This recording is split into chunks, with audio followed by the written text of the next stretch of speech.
And you're starting to hear the roar, that famous roar around the Stadium of Light, as our man in charge today, Sam Barrett, arrives beneath us, and Ipswich Town in those traditional blue and white shirts. Away to our right hand side, the Sunderland players are all track-suited up in red tracksuits, holding the hands of their mascots, and they peel away to the left hand side. And the season about to get underway at the Stadium of Light, the final game of the weekend in the EFL, and it's live and exclusive for you here on Talksport 2. The roar inside this stadium is something else. Let's run you through the Sunderland side again in case you missed it half an hour ago. Patterson is the goalkeeper today. Hume, Ballard, O'Nien and Sirkin across the back. It's Neal and Ekwa with Joe Bellingham just in front of them, with Roberts and Clark either side of Luis Emir, the Portuguese striker, who starts up front today for Sunderland. Ipswich Town, Gladkey, his last league start came in December 2021. He's in goal for Ipswich Town because Walton's injured. We think it'll be a back four: Donatian, Wolfenden, Burgess and Davis, although it could be a three of Donatian, Wolfenden and Burgess, with Davis playing as the left wing back and Wes Burns as the right wing back. We'll keep an eye on that for you. We certainly know in midfield it'll be Luongo and Morsey, with then Broadhead and Chaplin providing the support to George Hurst, who will lead the line today for Ipswich Town. George Hurst, of course, who joined on loan in January 2023 and now made the permanent move from Leicester City. He also had some time at Blackburn earlier in the season, so he's not got the best championship record, without a goal in 41 championship appearances, but he knocked in 19 in the second half of the season in League One, and he's going to be a real handful for Sunderland today, Mickey Gray. Absolutely, they've got talent in those forward positions, as we touched on already, and if you give those players, quality players, time and space, they will punish you. We talked about getting off to the perfect start. This is what it's all about, Adam, isn't it? You know, you see the players come out of the tunnel. I talked about that preparation. All the players will have done every single bit that they possibly can, and it's now down to you as an individual. Do your job. Get the better of your opponent. If you're playing as a left back, you've got to try and get the better of the right winger in that centre midfield area. You've got to try and command that area. Win that battle in the first 10 or 15 minutes, because that's what it's all about. Getting the stranglehold, the foot in front of the man who you're up against. And if you can do that, if you can win more battles than you're losing, it gives you a great chance of picking up all 3 points. And at what point, Mickey, and I always wonder this about professional footballers, at what point do you start to feel like you are in good shape? Because, you know, pre-season, you can only do so much, can't you? Yeah, no, you're absolutely right. No, pre-season games are great for the fitness, and obviously a pre-season where you find yourself running up hills and in sand dunes. But really, Adam, honestly, it takes you 4 or 5 games before you reach peak fitness of 100%. And when you get there, it's a great feeling. Does this bring back a great feeling when you hear this roar here? Oh, it's special. I mean, you never tire of stuff like this. It's always been brilliant here. And it's great to see it's nearly a full house here today as well. And that's why I think, you know, Sunderland are expecting a top performance. But this Ipswich side are here to maybe put the dampener on it. They're in a huddle. Of course, their shirts are still sponsored by Ed Sheeran and his latest album, and they are away to our right hand side in that traditional blue and white. We're going to have a look and see how they appear to be lining up. It does look like they're going in a 4. Yeah, it does. I mean, that might change after a couple of minutes, you just never know, but at least they've got the personnel to change that system if things aren't working for them. But it certainly looks like a 4 right now. You get the impression he has a way of playing, Kieran McKenna, and this is the way as Ipswich Town get us underway, kicking from left to right in the opening 45 minutes, and immediately looking to try and get inside the edge of the penalty area. It was good work forward there by Leif Davis, who was trying to combine with George Hurst at the end of the box, but there's an opportunity here maybe for Sunderland to counter down this right hand side, and it's no surprise that Roberts has got the ball at his feet, couple of step overs and trying to dance inside, and it takes a challenge from the Ipswich Town captain Sam Morsey, who concedes the throw, which Sunderland look to take quite quickly, and Trey Hume will go back inside his own half to Dan Ballard, who of course on Friday signed a new contract here at the Stadium of Light. Only 23 years of age, the Northern Islander. He made 19 appearances last season because he had a few injuries. Broken foot kept him out for 4 months, but he's a big part of Tony Mowbray's plans, as that ball's headed forward down this right hand touchline again by Roberts, who wins it back once more and goes in field where he finds the feet of Dan Neal. And now out wide to the right-hand side again, where it'll be Trey Hume midway inside the Ipswich Town half. And Sunderland keeping possession early here and working the ball nicely by Sirkin out wide to that far left-hand side. It was towards Clark and towards the edge of the penalty area, but in the end it's going to be put back by Wolfenden to the keeper. Oh, it's been given away at the edge of the penalty area as they try to play out from the back in that style that Ipswich Town have. Good pressure on the far side from Donatian, and in the end he's given away a free kick, and it's right on the left edge of the penalty area, probably level with the 6-yard box. Yeah, it certainly is, and it was a really good passage of play from Sunderland. Really patient with the football there. They've worked it really well over to this right-hand side, and Patrick Roberts, well, you want a lung burster, don't you, in the first couple of minutes of a new season? Well, he had to run 50-60 yards with it. Well, they got the just rewards because Jack Clark, as they switched the ball over to that left-hand side, won that free kick, which gives Sunderland an opportunity, an early opportunity, to put pressure on this back line of Ipswich Town. You're listening to Talksport 2, your home of the EFL. 2 minutes played. Sunderland 0, Ipswich Town 0, but this free kick in a dangerous position. It is midway between the edge of the penalty area and the far touchline. It's probably about 7 yards from the byline as well. And here's the right-footed ball laid across to the edge of the 6-yard box. Not the best of deliveries. In fact, it was fairly atrocious, and Morsey with a fairly comfortable header away for Ipswich Town. Sunderland with Joe Bellingham down this right-hand side. Lovely interplay as it's helped on its way by Trey Hume, but couldn't find Bellingham again. And it gets cleared by Leif Davis this time down this left-hand touchline. And the referee says play on, despite the fact that George Hurst had gone to ground midway inside the Sunderland half looking for a free kick. And Sunderland will bring it clear from the edge of their own penalty area. And it's with Pierre Ekwa, the former West Ham man. He gives it short to O'Nien at the edge of his own penalty area.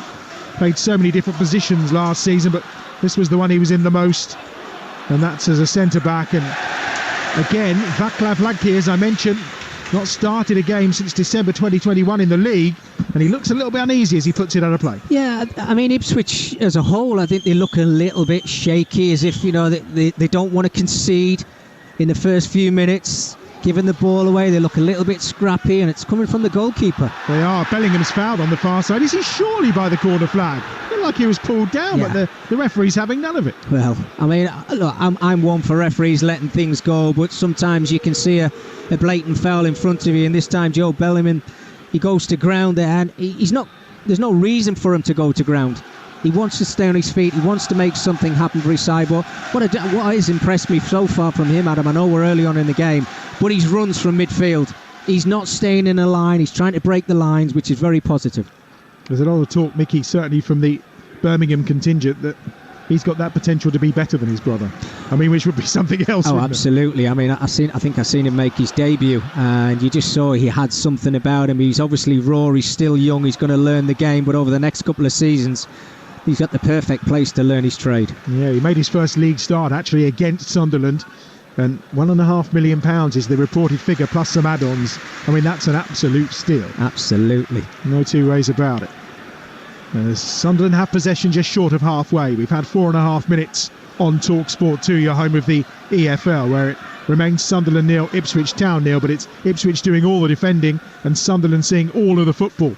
There's Hume, who had made his way in from this right-hand touchline towards the edge of the centre circle. It's laid off nicely for Dan Neil, who's on the charge towards the edge of the box. Lovely dummy from Bellingham. Out wide, left-hand edge of the penalty area. Cuts towards the byline, pulls it back. Almost came towards Bellingham, and it nearly fell on that occasion to Emir, who was lurking at the edge of the 6-yard box. Instead, lovely little flick wide. Bellingham from the right-hand side tries to lay the ball across. Deflected behind, and immediately his arms are raised as he just tries to gee up the crowd behind that Ipswich Town goal, because it's a Sunderland corner. Well, from the home side, it's a brilliant start. They've been really positive. Their movement looks absolutely fantastic. They're all on the same page. They know what each other's job is. Whereas Ipswich are on the back foot. Kieran McKenna's scratching his head, wondering, how are we going to get out? The outlet is for Hurst, but they just can't get hold of the ball at the moment. Here is Jack Clark on this right-hand side to take the corner from Sunderland. The run's been made short by Roberts. He chooses to ignore it. Clark instead will look to put it into the danger zone. It evades everyone. It wasn't the best of deliveries. Bellingham's the one who's left the penalty area to go and collect it just over halfway. And they'll look to build again here, Tony Mowbray's side. Wherever Tony Mowbray has managed, football is at the centre of everything. There is no long ball. There is no knocking it forward. Sometimes criticism, particularly in his time up in Scotland, was that maybe there were too many passes. But he's a master of the art of possession and passing football. And this Sunderland side have started brilliantly today. On that far side, pressure being applied to O'Nien, who's done really well just to see the ball back safely to the feet of Patterson.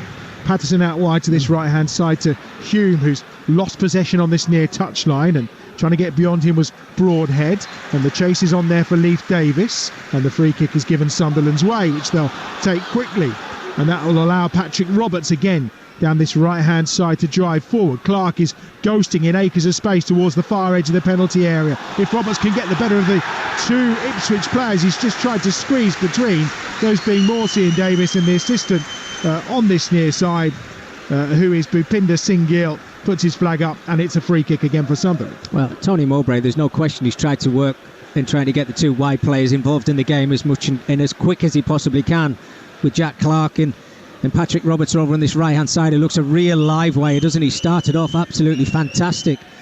But Ipswich, again, they're having to double up with Morsey and Davies. They don't want to be in that position. I said they've got to try and find that outlet, whether it's George Hurst running in behind a full-back and a centre-half, but just got to get themselves into this game as quick as they possibly can, because they've struggled so far. A couple of yards outside the penalty area, a couple of yards in from this near touchline on the right-hand side. It's left for Clark to deliver. Right-footed, this one's, well, I was going to say it was better. The angle was better, but the distance was way off again. Yeah, his set pieces have been really poor.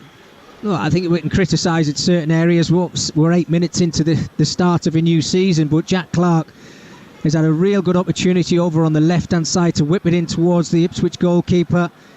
Got it wrong, didn't get enough height on it, and this time he gets too much height and too much loft and ends up going out for a throw-in for Ipswich Town, and hopefully gives them the opportunity to get into this game. Just over 8 minutes played on Talksport 2. It remains Sunderland 0, Ipswich Town 0. It's a volley back pass to Patterson, which he controlled well. He'll be under some pressure with the arrival of Nathan Bishop, of course, from Manchester United. They paid a good fee for him. Good competition for Patterson in the Sunderland goal, who are on the attack again here. It's Clark. He's just dispossessed, and actually Clark got the final touch, according to Sam Barrett, our referee. And it will be a goal kick for Ipswich Town away to our right-hand side, and a chance for them to potentially clear their lines here. And it will be maybe a little respite for Ipswich Town. Yeah, you would think that, Adam, would you? But the way that they're set up now, they've got the two centre-halves alongside the goalkeeper, as if they want to get the ball down and start to play out from the back. And again, you start the beginning of the season, and that's exactly what they've done. They have to be careful doing this, because this is where you're going to get caught out. This is a bigger division. It is, and probably actual, you would think as well, when Walton, who was in the goal last season's there, maybe it's a bit more comfortable. But with the 32-year-old Czech in there, Václav Hladký, who made 9 appearances in cup competitions, he doesn't look quite as comfortable as Walton used to. No, he certainly doesn't. But I think, look, if a manager asks you a certain way of to play out from the back, you've got to take the word of your manager. You can't just go out on the pitch and start playing long balls if he wants to get it out from the back. Look, they actually worked it quite cleverly, but it was Morsey who eventually got caught on the ball. In Sunderland, they just pounced on it. 2 or 3 players around the player who's on the ball. He's got no options. And this is where they've got to try and find that outlet. We talked about Connor Chaplin. I can't wait to see him play. I've heard so much about him, but he can't get involved in the game yet. There's Morsey inside the centre circle, tracked all the way by Dan Neal, who was closing him down. Maybe we'll see a chance for Chaplin to get involved in a few moments if Ipswich can string a few passes together. But they've gone back towards their own penalty area, away to our right-hand side. Luke Wolfenden is there, and he's dispossessed well that time by Emir. And the switch in field for Sunderland. Neil, lovely 1-2 at the edge of the penalty area. Neil tries the shot, great block at the edge of the penalty area, offered up that time by Burgess, and out of play for a corner down the right hand side. I mean, how many times do you keep playing out from the back and giving the ball away? Brilliant play again from Lewis Emir to win the ball back for his side, and then you can see the forward players of Sunderland, they're just thinking about moving forward. Lovely little give and go there from Dan Neal on his weaker left foot, tried to get his strike away, blocked, but he gives Sunderland another opportunity from the corner.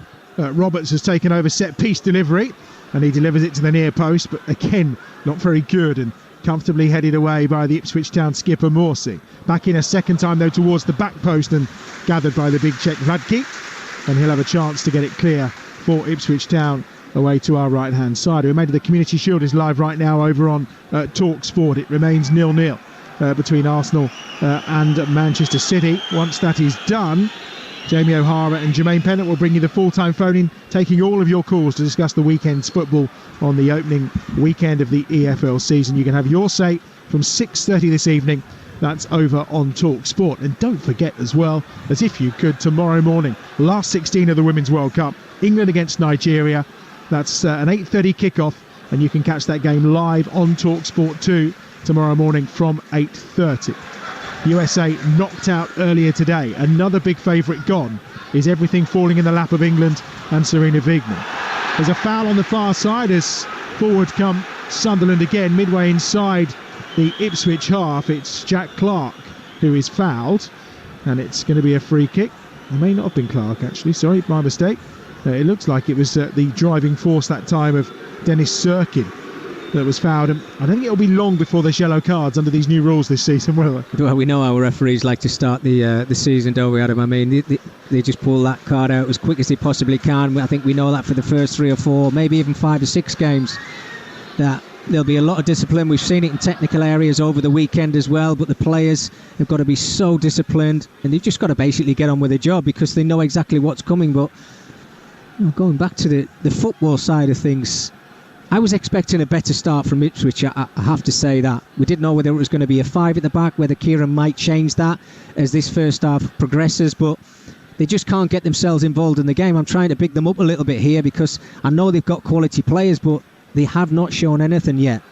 Yeah, Burns and Chaplin were so instrumental in their success and their attacking success last season in League One, but neither of them able to even get a foot on the ball in the opening exchanges here as they stand off again once more as Sunderland go forward down that left-hand side. But they're patient in their build-up. O'Neill will just feed the ball through and does it brilliantly to Dan Neal, who's in an advanced position down this right-hand side. Finds Roberts 30 yards from goal. Lovely slip ball inside to Neal, just a yard too much on it. And across to do the defensive work this time can come Morsey, who's always in that deep position. And now a chance maybe for a break down this left-hand side for Ipswich Town. Driven forward by Luongo, the former Sheffield Wednesday midfielder, of course, who featured in that playoff semi-final between Sunderland and Sheffield Wednesday from 2 seasons ago. But the throw has gone Sunderland's way down this right-hand side. And we've had 13 and a half minutes here on Talksport 2. It remains 0-0, but Sunderland by far and away the better side. Mickey Gray. Very dominant in the first 13 and a half minutes of this game. Sunderland, the home side. I think Ipswich players are still out there scratching their heads because they've got no outlet ball. Luongo can't get involved in the game. Chaplin, and then even Nathan Broadhead, who's coming shorter and maybe deeper than he wants to come in the game because he wants to get involved. He's probably frustrated, but they've just got to try and find their feet, find their way, find a system that's going to work for them. But the big old adage is, Adam, it's still 0-0. It is. I mean, in terms of league games, both these two ended last season in terrific form. Sunderland didn't lose in their last 9, and as Mickey alluded to earlier, 19 unbeaten for Ipswich Town at the end of that League One campaign. And we talked earlier on about leading those stats in terms of goals scored and being the tightest defence, but also in possession as well. Well, they're not winning the possession stats today. No. That's sure so far against this Sunderland side. Here come Sunderland down the right with Roberts. Ball into space for him to chase onto. He's not going to get there first, and it'll have to be swept up at the back by Leif Davis, which it is. And then the pass back out on this near side to Davis is given away. It's Dan Neal into the box. Roberts on the charge. Good foot in from Leif Davis again, just to win that ball back. And away they'll come down this left-hand side, and it takes an intervention from Ballard to put the ball into touch, and Ipswich will have the throw down this near side. And well, Leif Davis, 23 years of age, so far is making some crucial interventions. He was in the League One team of the season last season, and already he's doing his best to try and thwart Patrick Roberts. Yeah, well, it's going to be a difficult afternoon for him, isn't it, if he's got a lot of 1v1s, but all the problems are coming from Pladke in the Ipswich goal, because he's obviously not a goalkeeper that's comfortable with his feet. He's trying to play out from the back, but he's putting his own teammates under pressure when there's no need for them to be under pressure. First touch for Chaplin. Tees it up for Broadhead, edge of the penalty area, out wide to that right-hand side. Burns will get the crossover towards the back post. Davis arrives with a shot. Oh, what a clearance off the line that is at the far post. And it was needed in the end. Well, I don't know if the shot was going to go wide. He almost put it into the back of his own net. 09, and it's going to be a corner for Ipswich Town. First attack for Ipswich, and they've come the closest to scoring. Well, it was a great break. They worked it really well to the right-hand side. It's a lovely ball into the area. You can see that Trey Humes being dragged into this 6-yard area, and he's left acres of space out on this left-hand side for the strike to come in. And it looked for all as if it was going to hit the back of the net, but brilliant defending from Luke O'Neill. There's a chance at the edge of the box for Morsey from the corner that resulted inside the penalty area. The driven shot has to be well saved by Patterson. The shot coming in from Wes Burns that time. Tight angle on this left-hand side, and Patterson was down quickly to make the good save. Well, you talk about football and having all these possession stats, but the best opportunities now in the game have come to Ipswich Town. Could have scored 2 goals in the space of 25 to 30 seconds, but that's what it's all about. That split second of just growing in confidence, growing into the game. In the last minute or so, Ipswich been absolutely fantastic. Yep, as soon as you put that Sunderland defence under a little bit of pressure, a bit of creaking, which we saw at times last season, of course. They conceded 55 goals last season, having scored 68, so slightly in the positive, as you can imagine, as they were in the top 6. That's a lovely flick towards Broadhead at the edge of the penalty area from George Hurst, but didn't quite work out, and the flag was up anyway, and it will be a free kick. And maybe those couple of opportunities are just going to allow these Ipswich Town players just to grow in confidence. Well, absolutely, and you can see now Leif Davis down this left-hand side with that first opportunity. He's growing in confidence, now bursting over the halfway line, asking Patrick Roberts, are you going to come with me?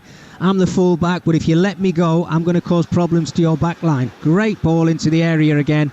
It did always look offside, but that's what you want from your full-backs, making space for your teammates. 14 assists last season for Leif Davis in League One.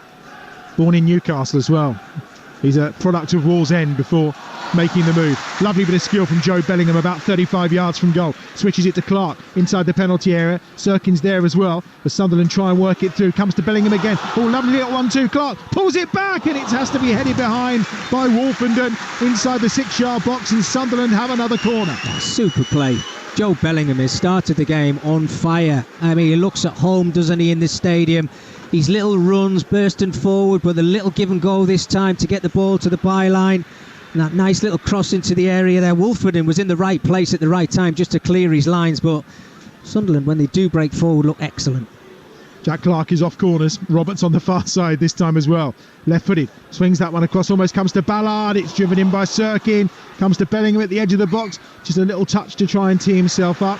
Doesn't quite work out for him, but Clark's there. Offside flags up. And that will be a free kick to Ipswich Town. Level with a penalty spot away to our right-hand side. Almost 19 minutes played here on Talksport 2. Sunderland 0, Ipswich Town 0. As things stand earlier today, Leicester 2, Coventry 1 in our first championship commentary of the day, and then Leeds 2, Cardiff 2, as we bring an action-packed EFL weekend to a close here at the Stadium of Light. Well, you might have a superstar on your hands in a Sunderland shirt in Joe Bellingham. I know you just mentioned it, Adam, there before, but he just looks so comfortable, doesn't he? Full of confidence.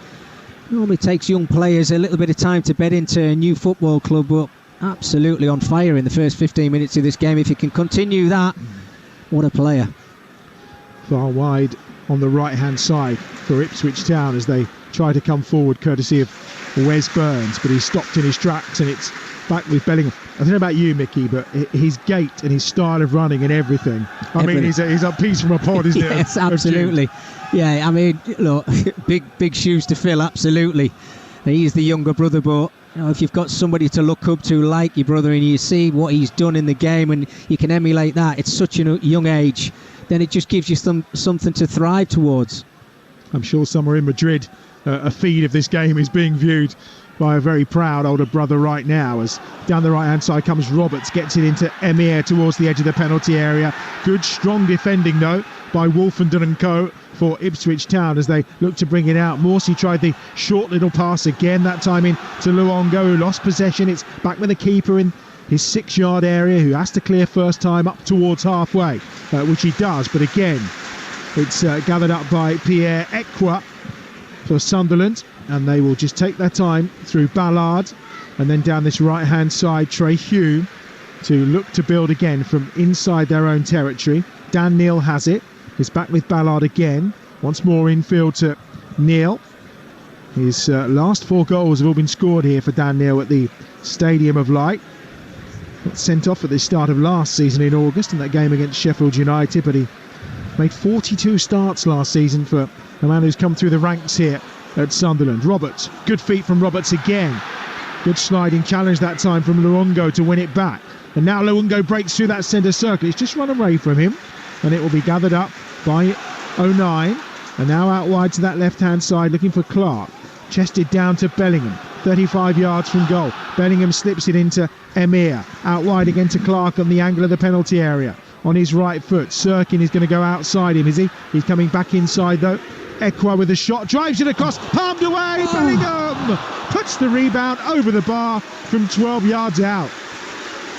Oh, it's so unlucky. I mean, again, it's fantastic play, and Joe Bellingham involved in the play yet again. But as that ball comes out to Ekwa, it's a super strike. He keeps it low, he gets it on target. Asked the questions of Ladke in that Ipswich Town goal, but that reaction of just trying to put the ball into the back of the net first time. Can you take a touch? Can you compose yourself? Have that touch, know what's around you, just to compose and just slot that ball into the back of the net. Big opportunity for Sunderland. 17 years old. Sometimes there will be moments that it shows, won't it? But what a chance for Sunderland and for Joe Bellingham to start his Sunderland career in style. They've given that away in the centre circle though. Hurst gets it wise to Burns. Burns back into Hurst, misses his kick, and then he's intercepted inside the penalty area, and it had to be by Sirkin. They were in real trouble for a moment there, Sunderland. A poor pass in the centre circle and literally cut open by Burns and Hurst. And now they'll get it clear again from the edge of their own penalty area. Scary moments once more for the Black Cats. And they win it back again. Ekwa gets it forward towards halfway, but Wolfenden is there to combine nicely with Donasian, and Ipswich Town will gather possession once more. What a chance. Best chance of the game for me. And George Hurst just gets it completely wrong. Brilliant play from Wes Burns over on that right hand side. A little give and go. But that through ball, you're just asking the question, is he onside? Well, yes, he was.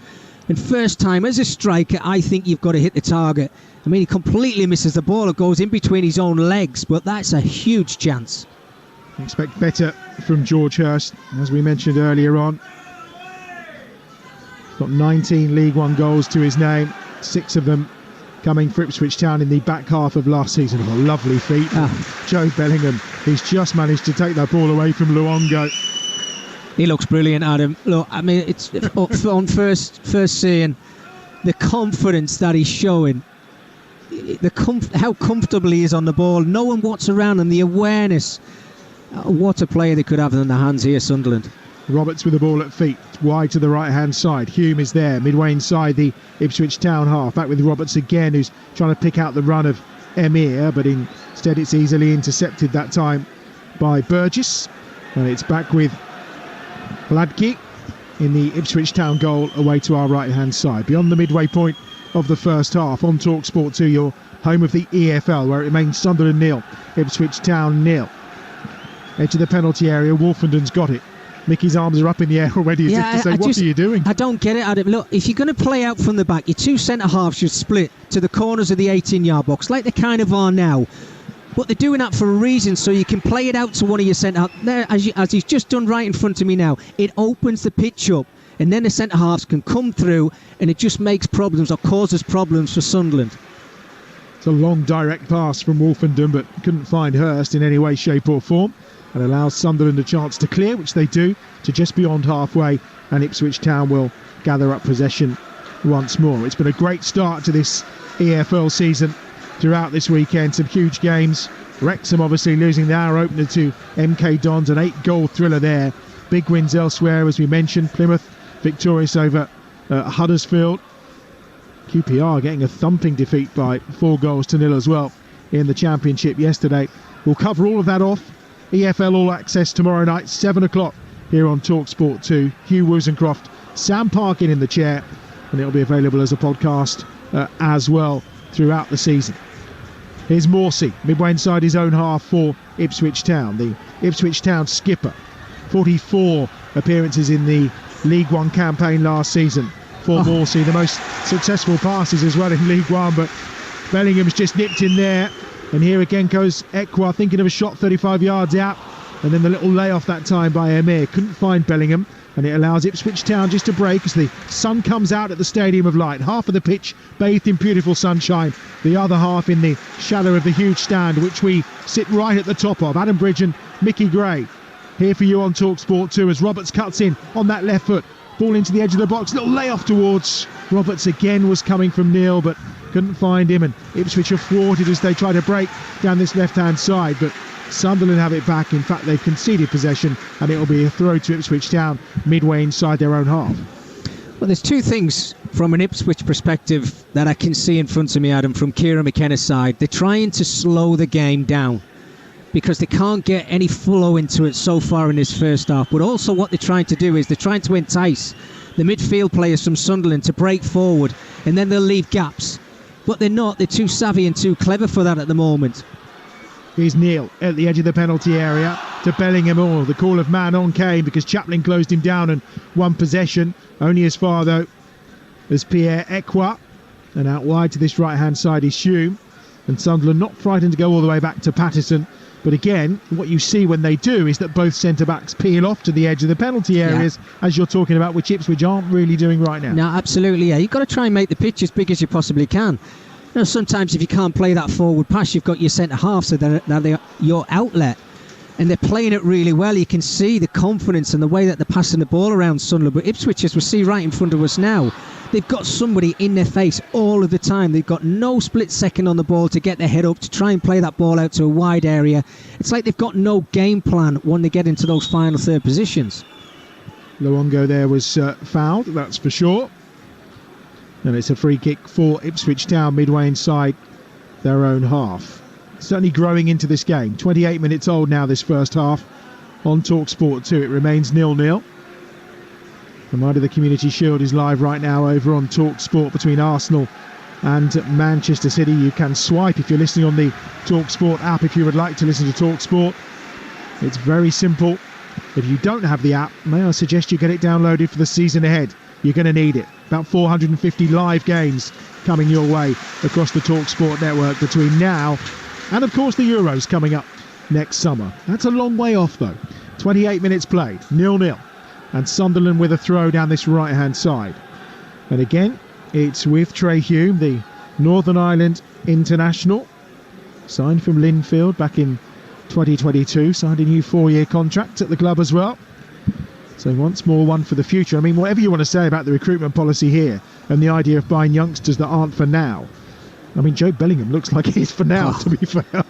I mean, there's certain individuals that you watch at times, Adam, when you haven't really seen too much of them, and they just catch your eye. And it's not just when he's on the ball, it's when he's out of possession as well. His movement, his runs in behind to make space for his teammates. It's like he's playing beyond his years. He's got that experience in the brain already, and it's from watching your brother and just picking up the best bits. Here's Neil on the right foot, tries the shot, and it just whizzes wide of the right-hand post of Václav Ladky, the Czech 6'2" keeper for Ipswich Town. Wasn't the strongest of strikes that time from Dan Neil.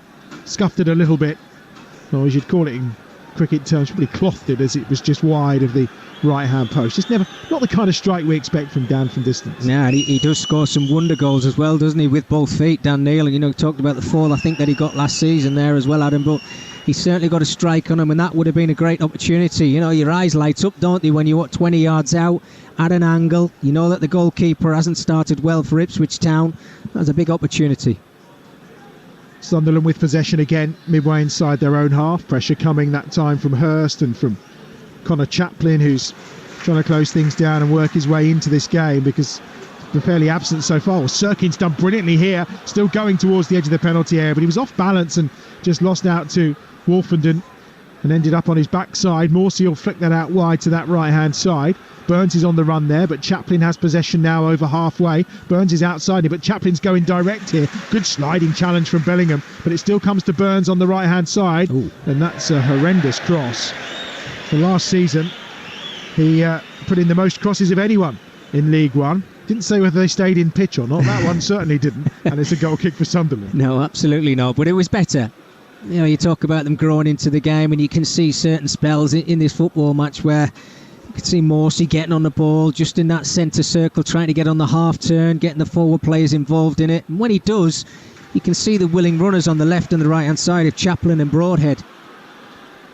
Talking of willing runners, here's Roberts wide on the right hand side for Sunderland, midway inside the Ipswich Town half. He's closed down by Leif Davis, who has just kept him quiet in the last few minutes, probably more due to the fact that Davis has been pushing forward himself. Here's Neil, just given possession away, but again in tight areas. Ipswich are playing with it at the edge of their own penalty area. They come away with it via Morsey, and then also via the advancing Luongo. That's going to be the first yellow card of the game, and it goes the way of Trey Hume, and you could probably tell it was coming by Mickey Gray's reaction. Yeah, and that's why I talked before the game in the build-up to this game, Adam, about players having to be really careful because referees are after them. Sam Barrett this time, he was right in front of it, and Trey Hume knew that the player was getting past him, and it's just a cynical foul. He had to bring him down, and I think that's what referees are trying to stamp down on, giving a yellow card, and now we know for the rest of the game that you can't make any more mistakes.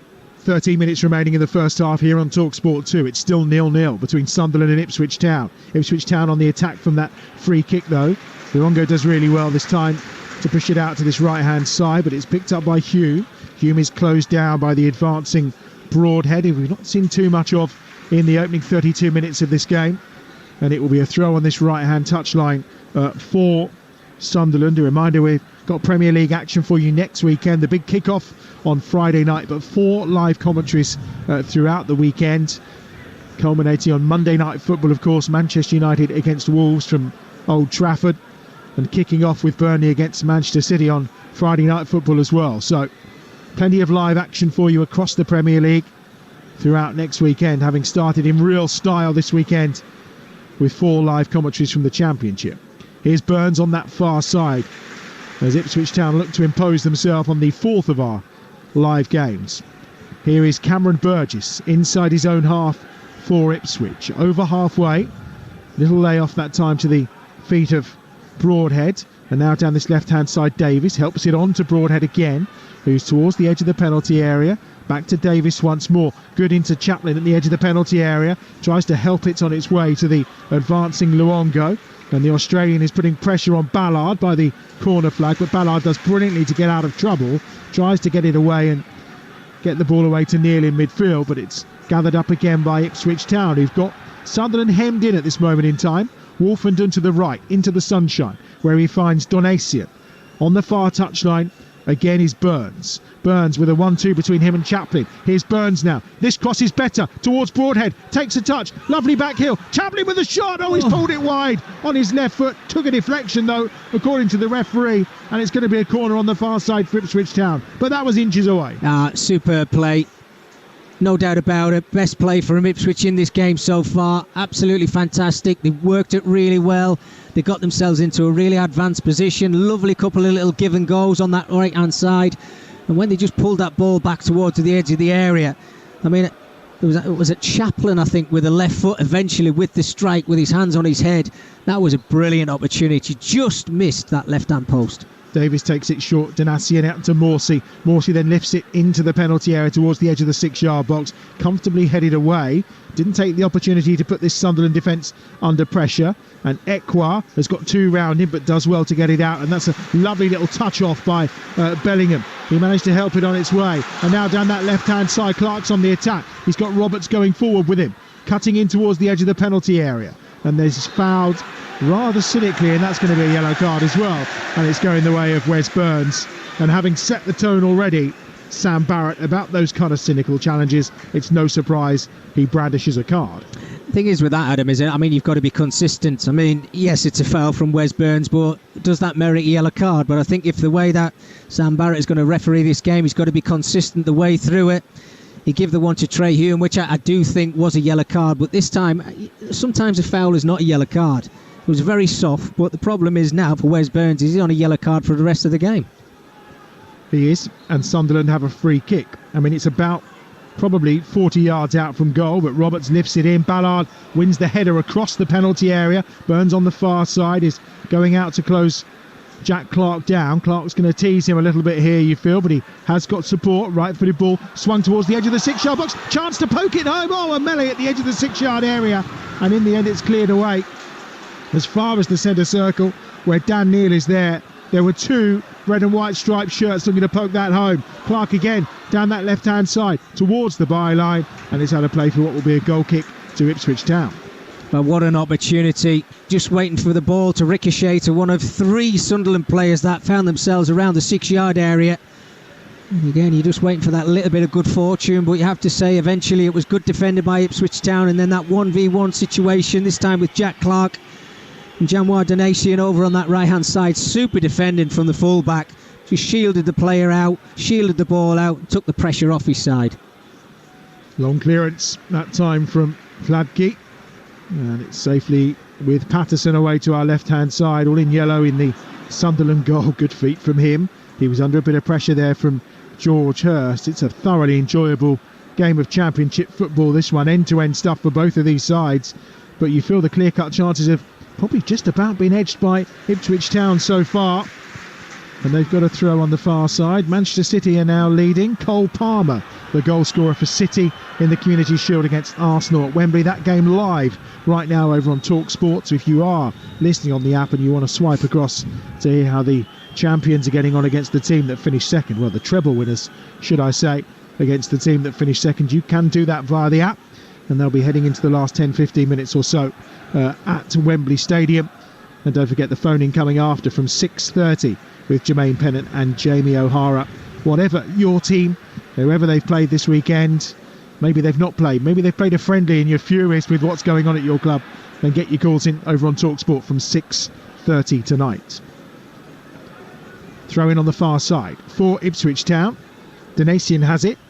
He's midway inside the Sunderland half. It's a short one that he takes to Chaplin, and it's volleyed clear by Sirkin, only as far as halfway, where it's picked up by Cameron Burgess, who's certainly grown into the game as well, alongside Wolfenden at the heart of that Ipswich defence, which has yet to be breached in the opening 38 minutes here at the Stadium of Light.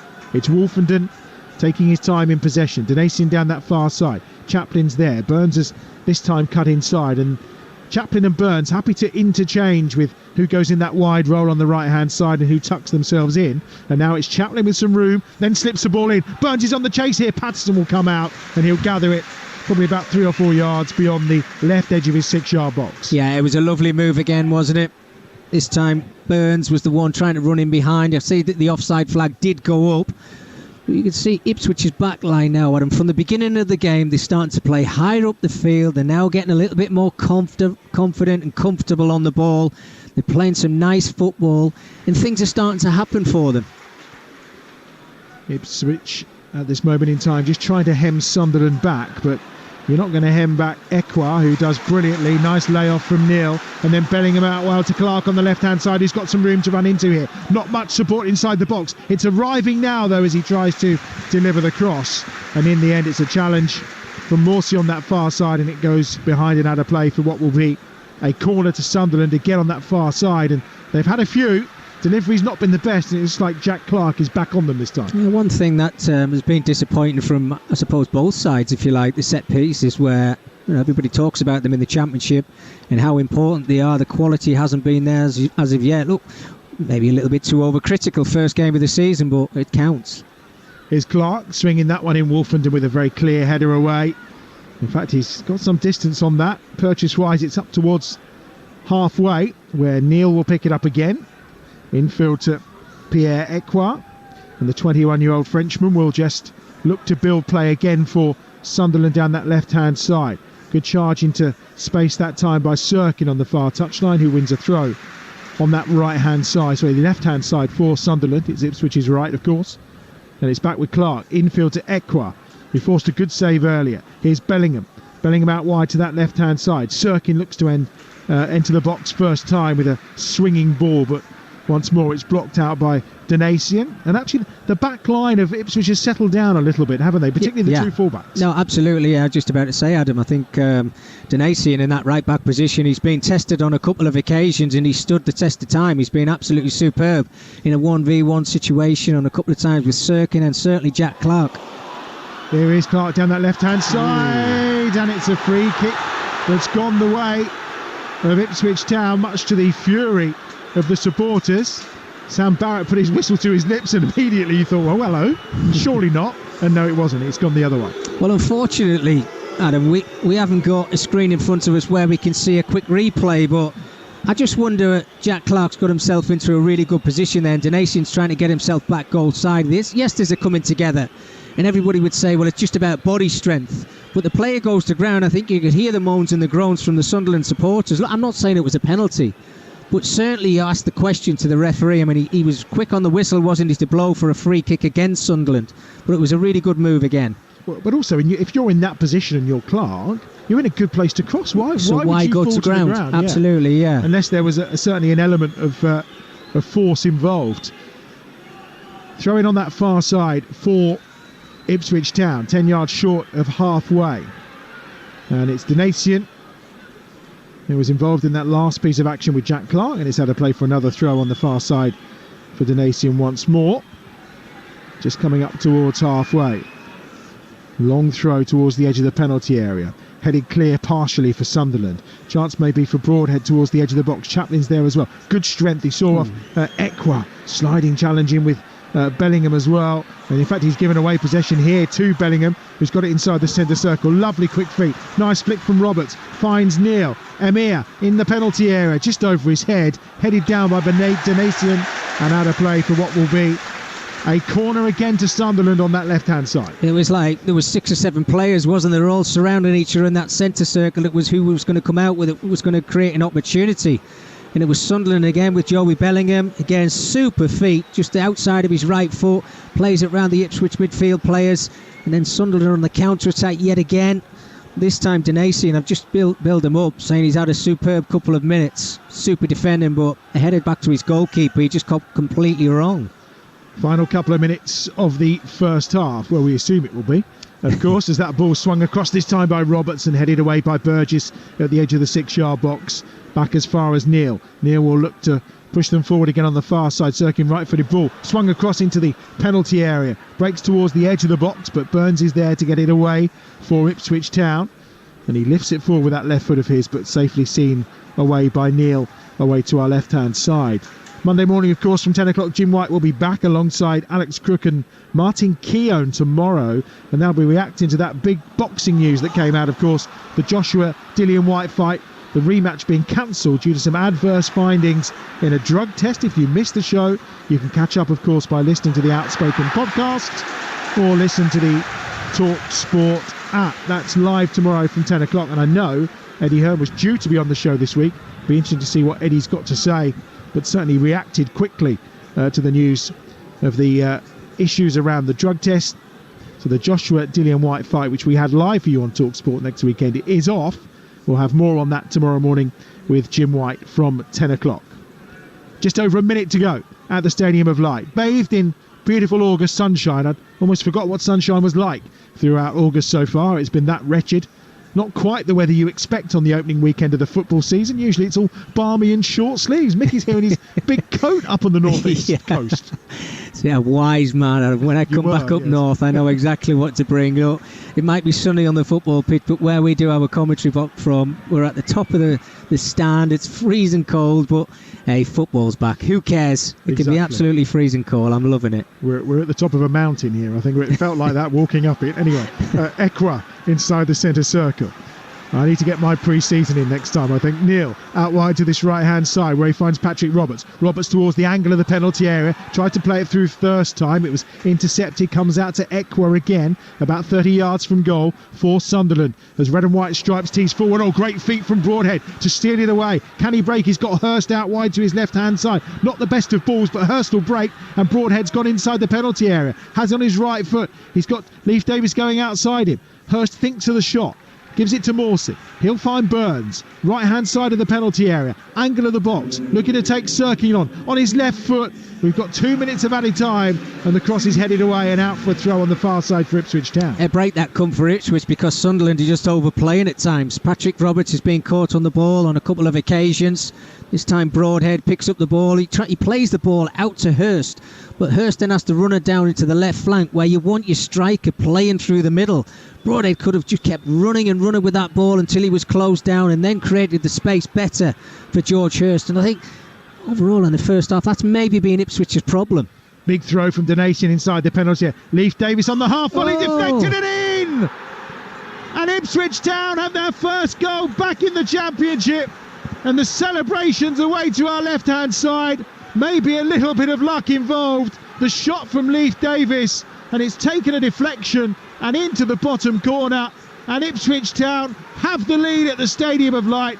They're back in the Championship, they're back on the score sheet, and they've stunned them with the opening goal of the game, courtesy of Nathan Broadhead. It's Sunderland 0, Ipswich Town 1. I think from the signs and the lack of the celebration, Adam, we can say it was Nathan Broadhead who's put the ball eventually into the back of the net. But you don't clear your lines, and those ricochets in the 18-yard area in the 6-yard box. Nathan Broadhead just took a chance. He ran towards that 6-yard box. The ball ricochets off him. It just gives Anthony Patterson in that Sunderland goal absolutely no chance. Talked about all the possession and all the opportunity you've had in the first half. It just takes one chance like that. You get the ball, Leif Davis on the left-hand side, takes a chance and breaks forward, gets his shot away, and Broadhead in the right place at the right time gives Sunderland absolutely no chance and find themselves behind. Yeah, Patterson had the shot covered, didn't he? But he was absolutely stranded with a deflection off of Nathan Broadhead, of course, who won't celebrate in front of his former club, just calmed everyone down. And in added time at the end of the first half, Ipswich Town have got themselves in front here at the Stadium of Light. And, well, it's been a very even game. Probably they have had the better of the clear-cut opportunities, and finally they've taken one that probably wasn't that clear-cut. Sunderland try and work their way into the Ipswich Town penalty area, but had a play on that far side for a throw-in. We're already 2.5 minutes into the 2 minutes of added time, so as we know, actual time spent celebrating goals is what's going to be added on at the end of these games. And starting in the Championship and the EFL now, of course, the clock is still running through, so fans can see exactly how many minutes have been added on, as opposed to them stopping at 45, as they do in the Premier League, and they did around the EFL last season.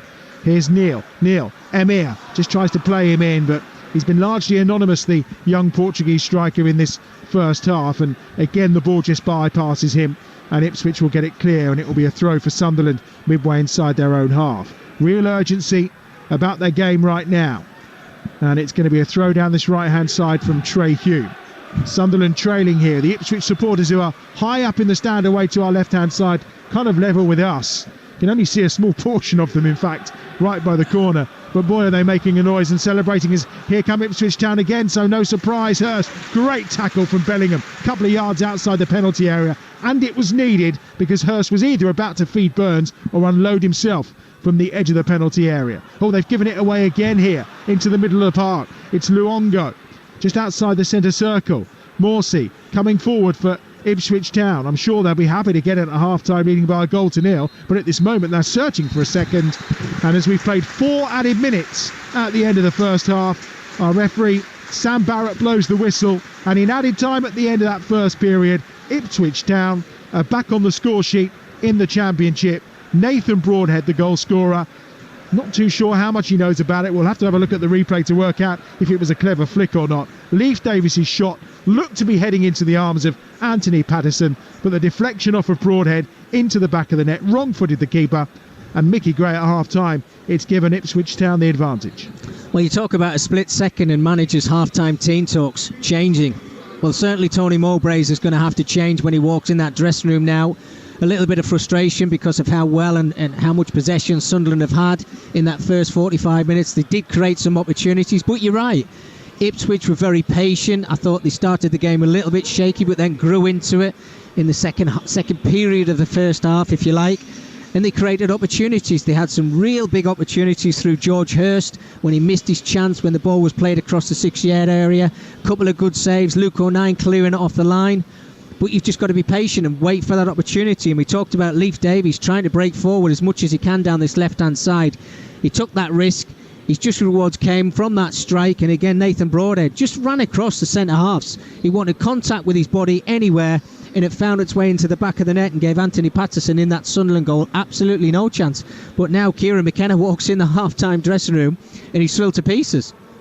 Well, Nathan Broadhead missed a couple of the last 2 pre-season games. To have him back was a huge boost for Ipswich Town today. 5 goals in his last 7 games, and it's those key moments, isn't it? Ipswich Town had probably just edged it in terms of clear-cut opportunities, hadn't they? No, absolutely, yeah. I mean, the better chances have gone to the away side.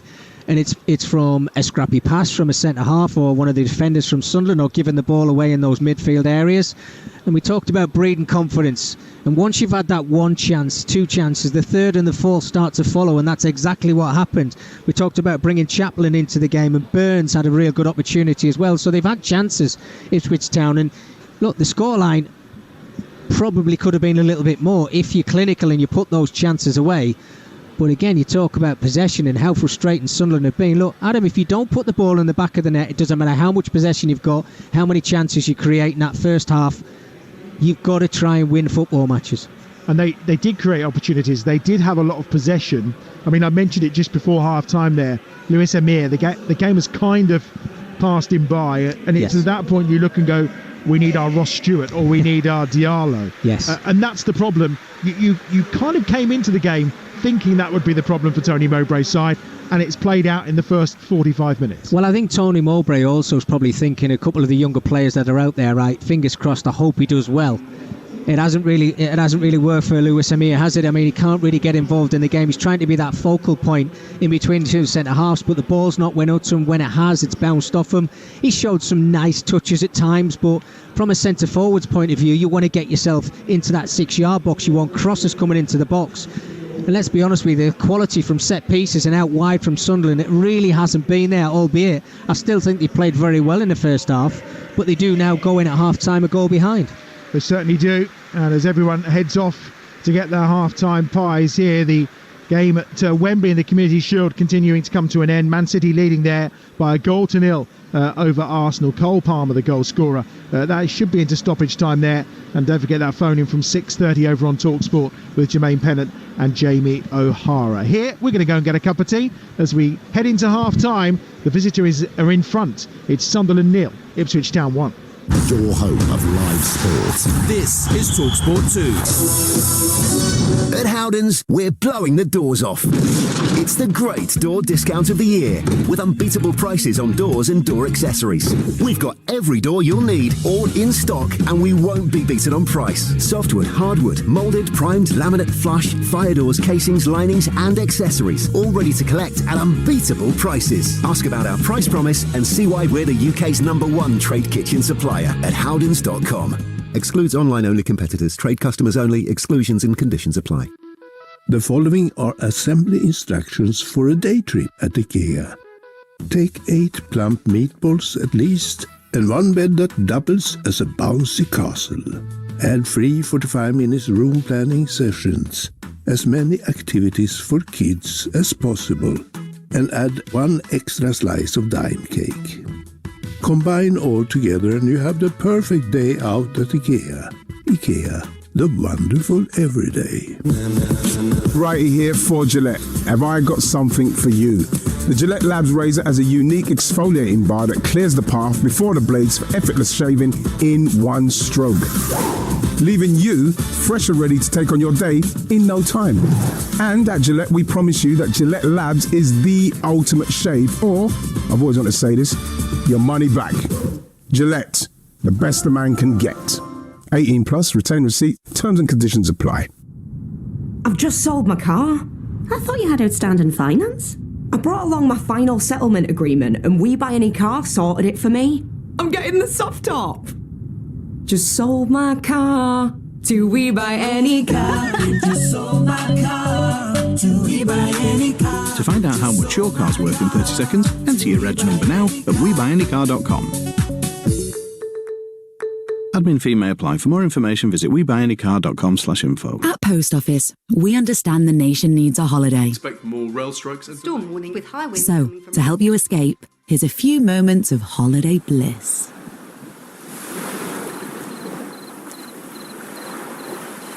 Oh, lovely. Need a holiday? We can help with that. From travel insurance and foreign currency to passports and travel money cards. Search Post Office Travel or visit your local branch. Travel Money Card issued by First Rate Exchange Services Limited, pursuant to licence by MasterCard International. This is Talksport 2. Sit up and listen. Seismic speculation from the biggest names in the game. Transfer updates throughout the day on Talksport and Talksport 2. Fight Night Extra on Talksport 2. Tuesday evening from 5. Get weighed in for a massive night of big boxing drama. I'm just ready to go to war. Explosive insight. I'm the generation fighter. I actually feel sorry for all these guys. Hard-hitting boxing discussion. Fantastic boxer.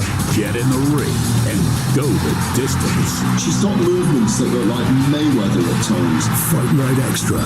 Tuesday evening from 5 on Talksport 2. Talksport 2 today. A look ahead to the day's sporting action. This one is going to be a super tight game, surely. Uncensored debate and fearless opinion. It needs to be conscious that the job isn't done. Knockout breakfast radio that always packs a punch. I don't think the referee's left with much alternative. Access all areas. It's a bit left field, it's a bit bold, it can't get any worse. Ready for anything. Let's sit back and enjoy the ride, I think. Exactly. Talksport 2 today. Another one! Tomorrow morning from 8 on Talksport 2.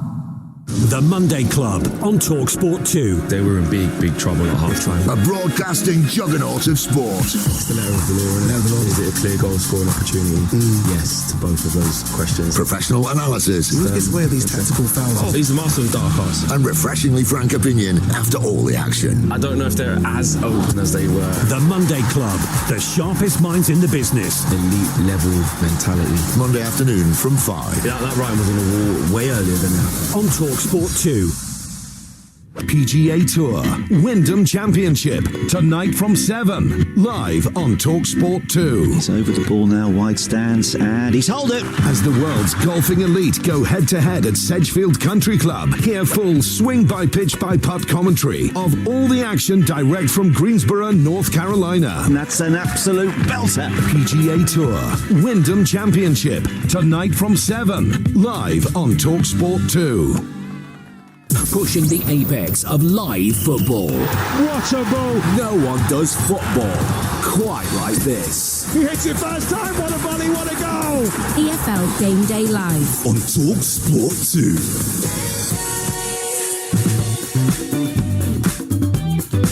2. Out wide to that right-hand side. Burns will get the crossover towards the back post. Davis arrives with a shot. Oh, what a clearance off the line that is at the far post.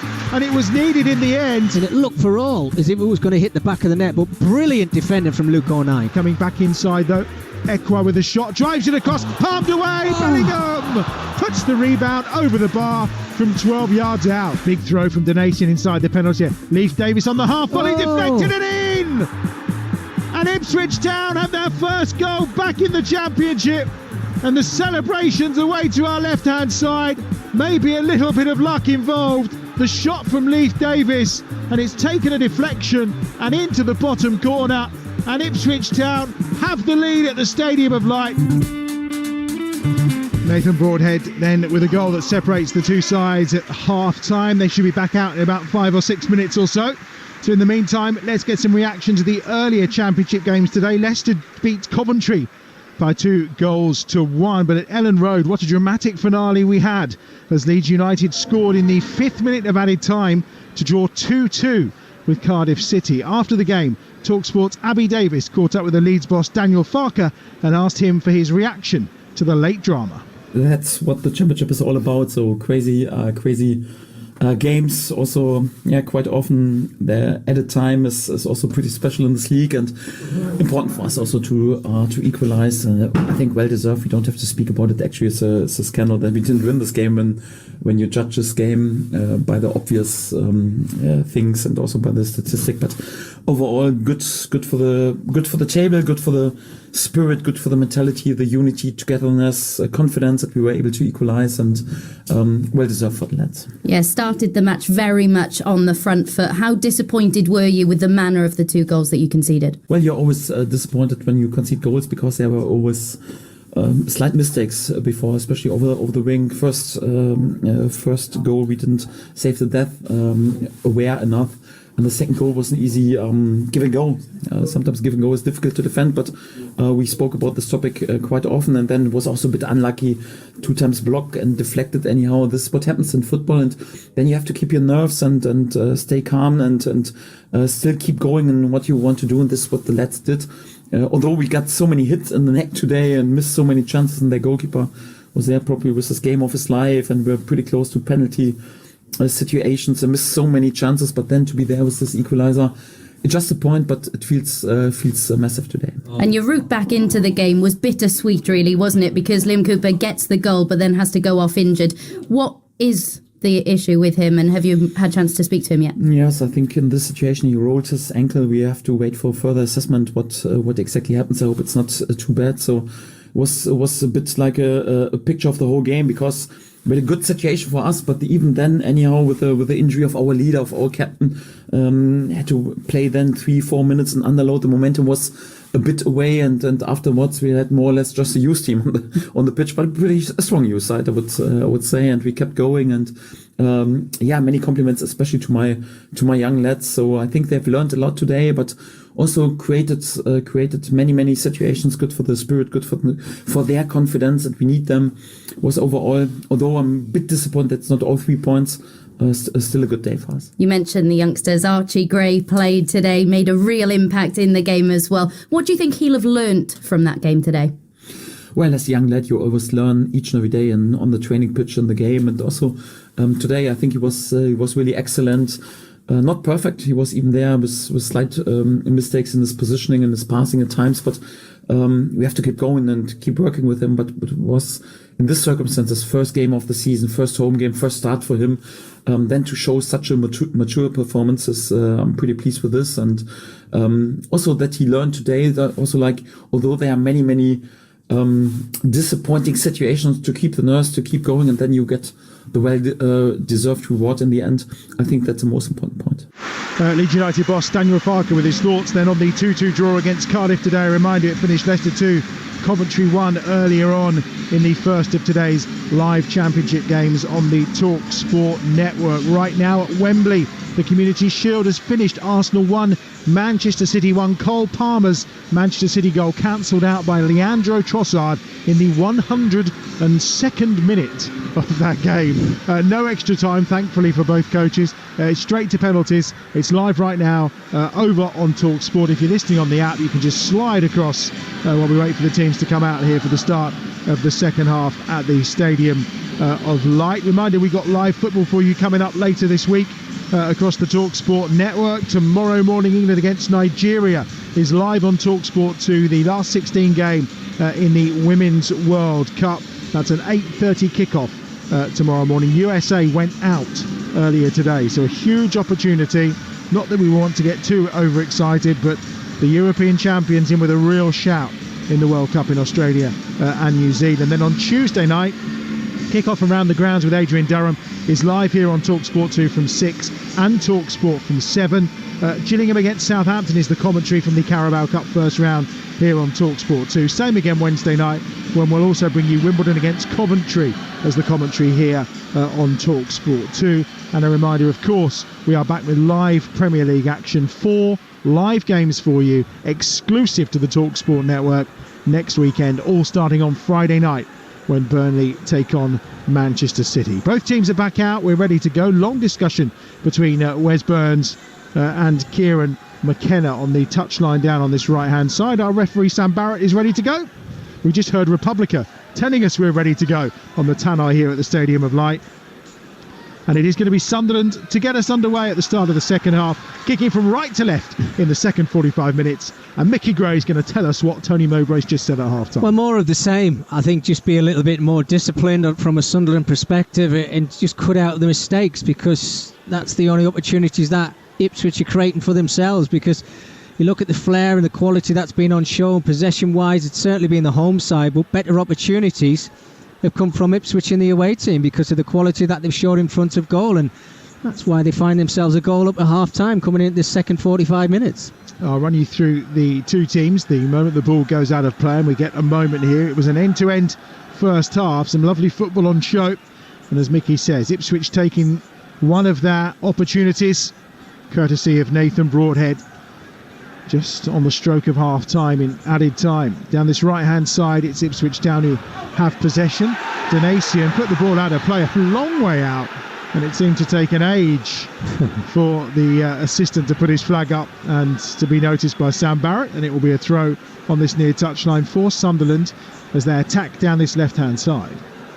It's midway inside the Ipswich Town half, and it's going to be Dennis Serkin who will take the throw. 28 appearances for him last season, 5 goals as well, but he was a real miss in that playoff semi-final. Missed both of those games with an ankle injury, didn't he?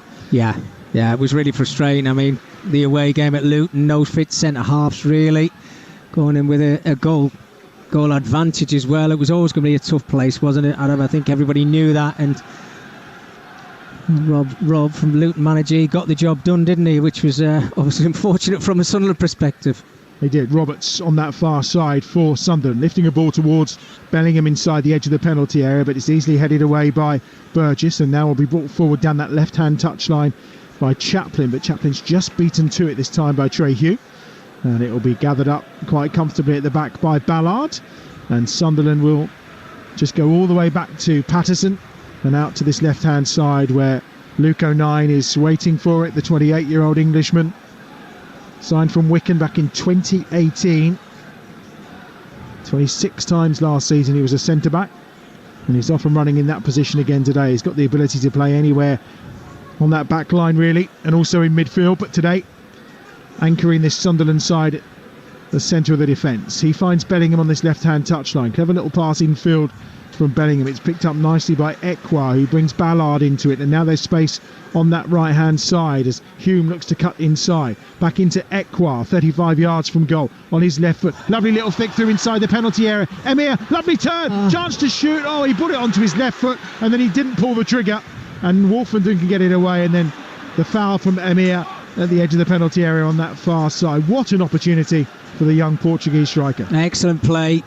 Lovely play again from Ekwa in that midfield position, getting himself again on that half-turn, plays a lovely little ball into Hemir, finds himself 7 or 8 yards out. He does the hard part, looks like he's going to take the strike on. He does that chop that you see a lot of players do now, worked it onto his left foot, and then he kind of lost his balance a little bit as if he was moving away from the ball, and Wolfenden stood his ground nice and solid as a centre-half, waited for that chance to win the ball.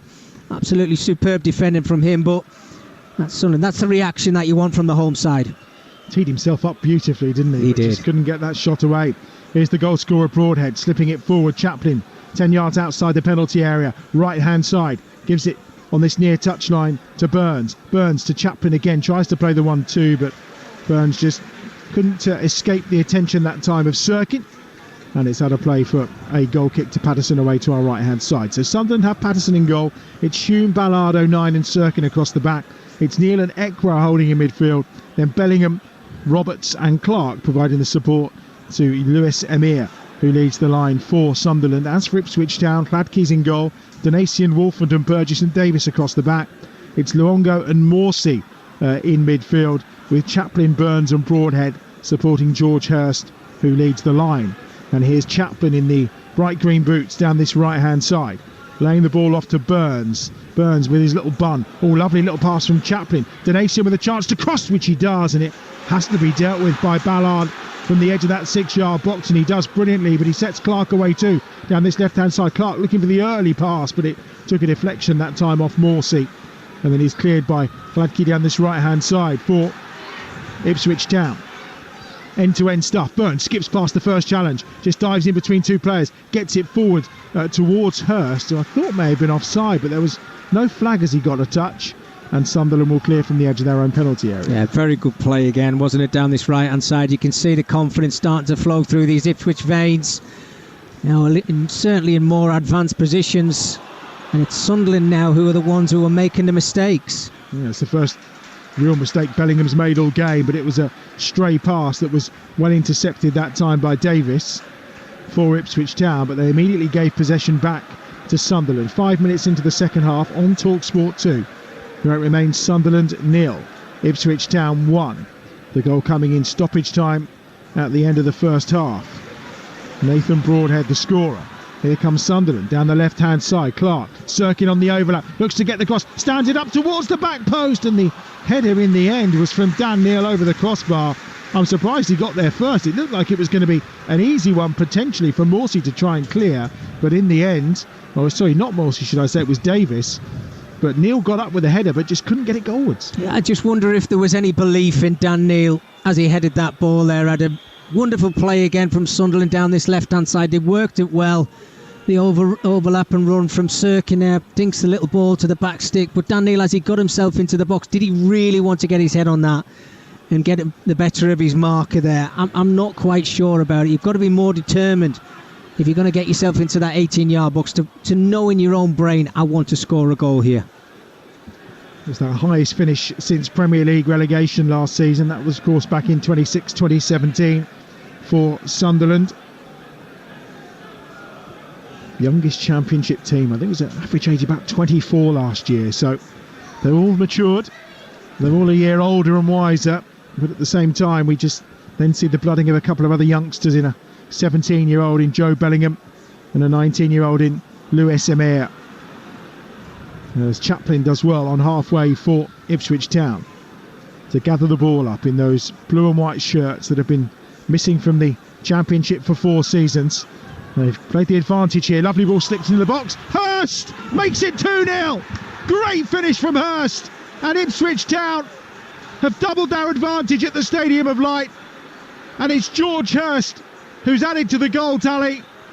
Wonderful refereeing, played the advantage. And Hurst, first time strike, high into the roof of the net. It's an excellent finish. It's a brilliant goal for Ipswich Town, who are making their mark on this championship. Sunderland 0, Ipswich Town 2. Well, there's the difference. You have a striker in your starting 11 who knows where the back of the net is. You give him one chance, he puts the ball in the back of the net. Excellent play. As you mentioned, brilliant from the referee. Just let the play continue.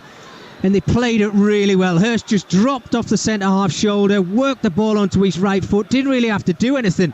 Just let the ball roll across his shoulders, and then he fires it into the roof of the net and gives Anthony Patterson absolutely no chance in that Sunderland goal. Look, they're disciplined, Ipswich. They wait for their chance. They win the ball up high. As I said, Sunderland are giving the ball away. They've been really scrappy in this second 45 minutes, but superb play from the away team. Absolutely brilliant finish from George Hurst.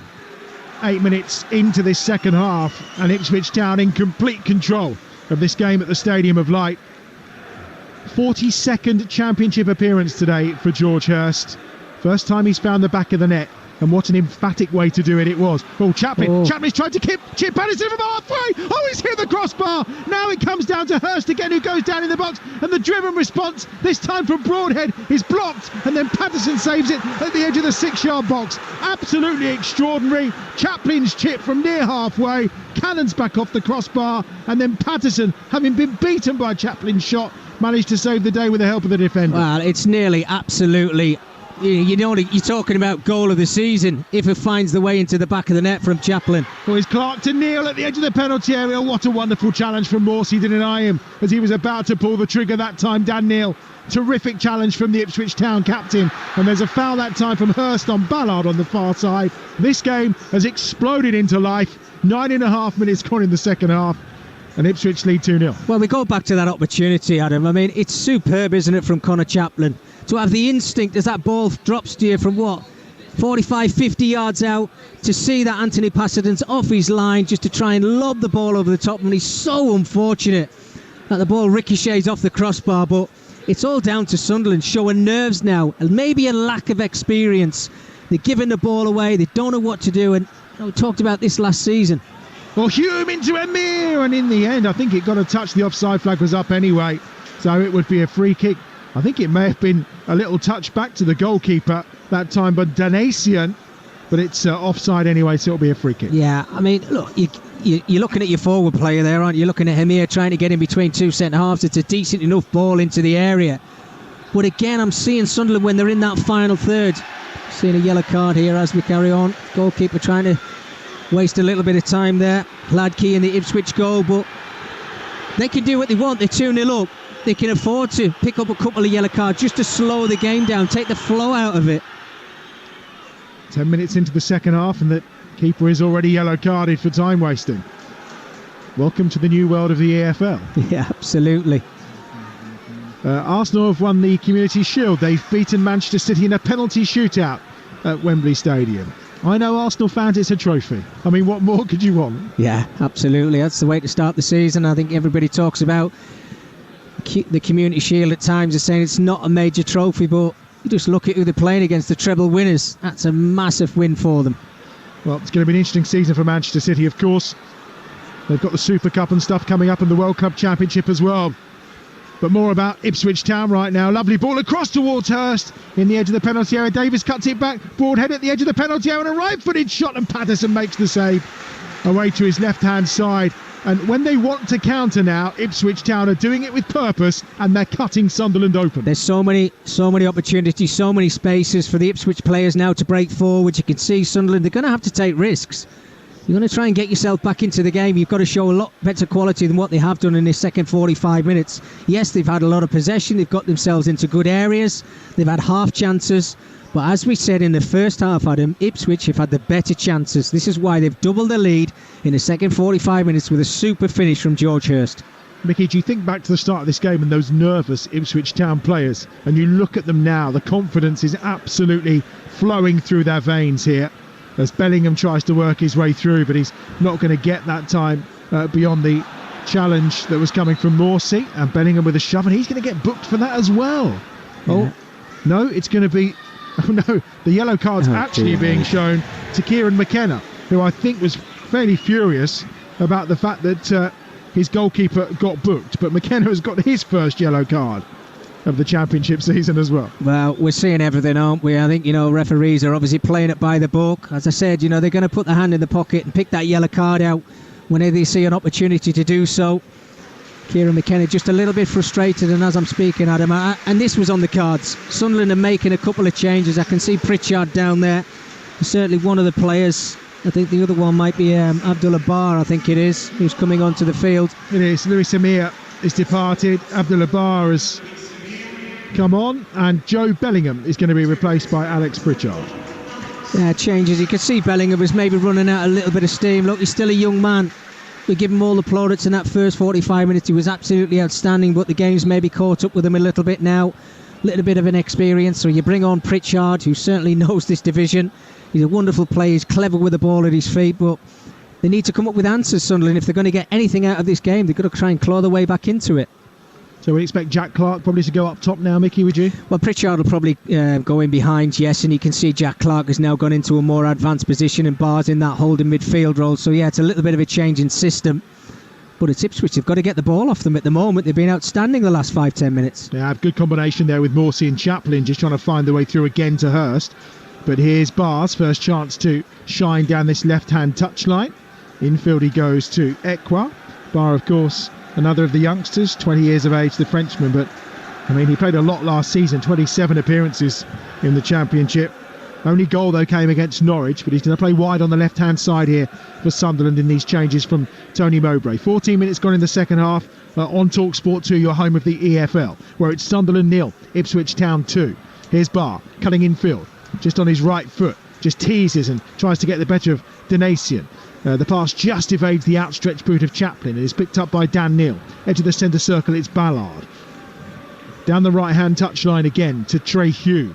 Hume is heading towards the edge of the penalty area, but he just lays off that time to Roberts. Pritchard gets his first touch and looks busy already down that far side as Hume tries to find him with a little bit of help from Roberts, but in the end goes out of play. Throw taken quickly. Here's Roberts advancing towards the edge of the penalty area on his left foot into the feet of Pritchard, who then just lifts it over the top of Hume on that far touchline and out of play for a throw down that left-hand side to Ipswich Town. We've reached the hour mark here at the Stadium of Light on Talksport 2, and Sunderland trail 2-0. The difference in the Sunderland crowd now, Adam, as well in front of us is the little risks that players were taking in the first half when the game was at 0-0.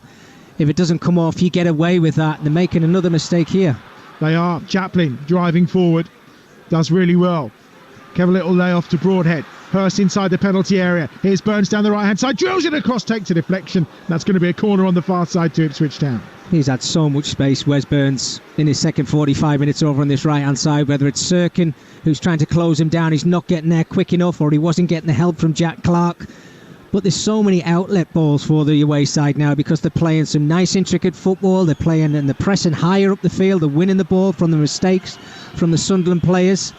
And they've said they've got their just rewards with the second goal, and they're the side who look like they're going to get the third.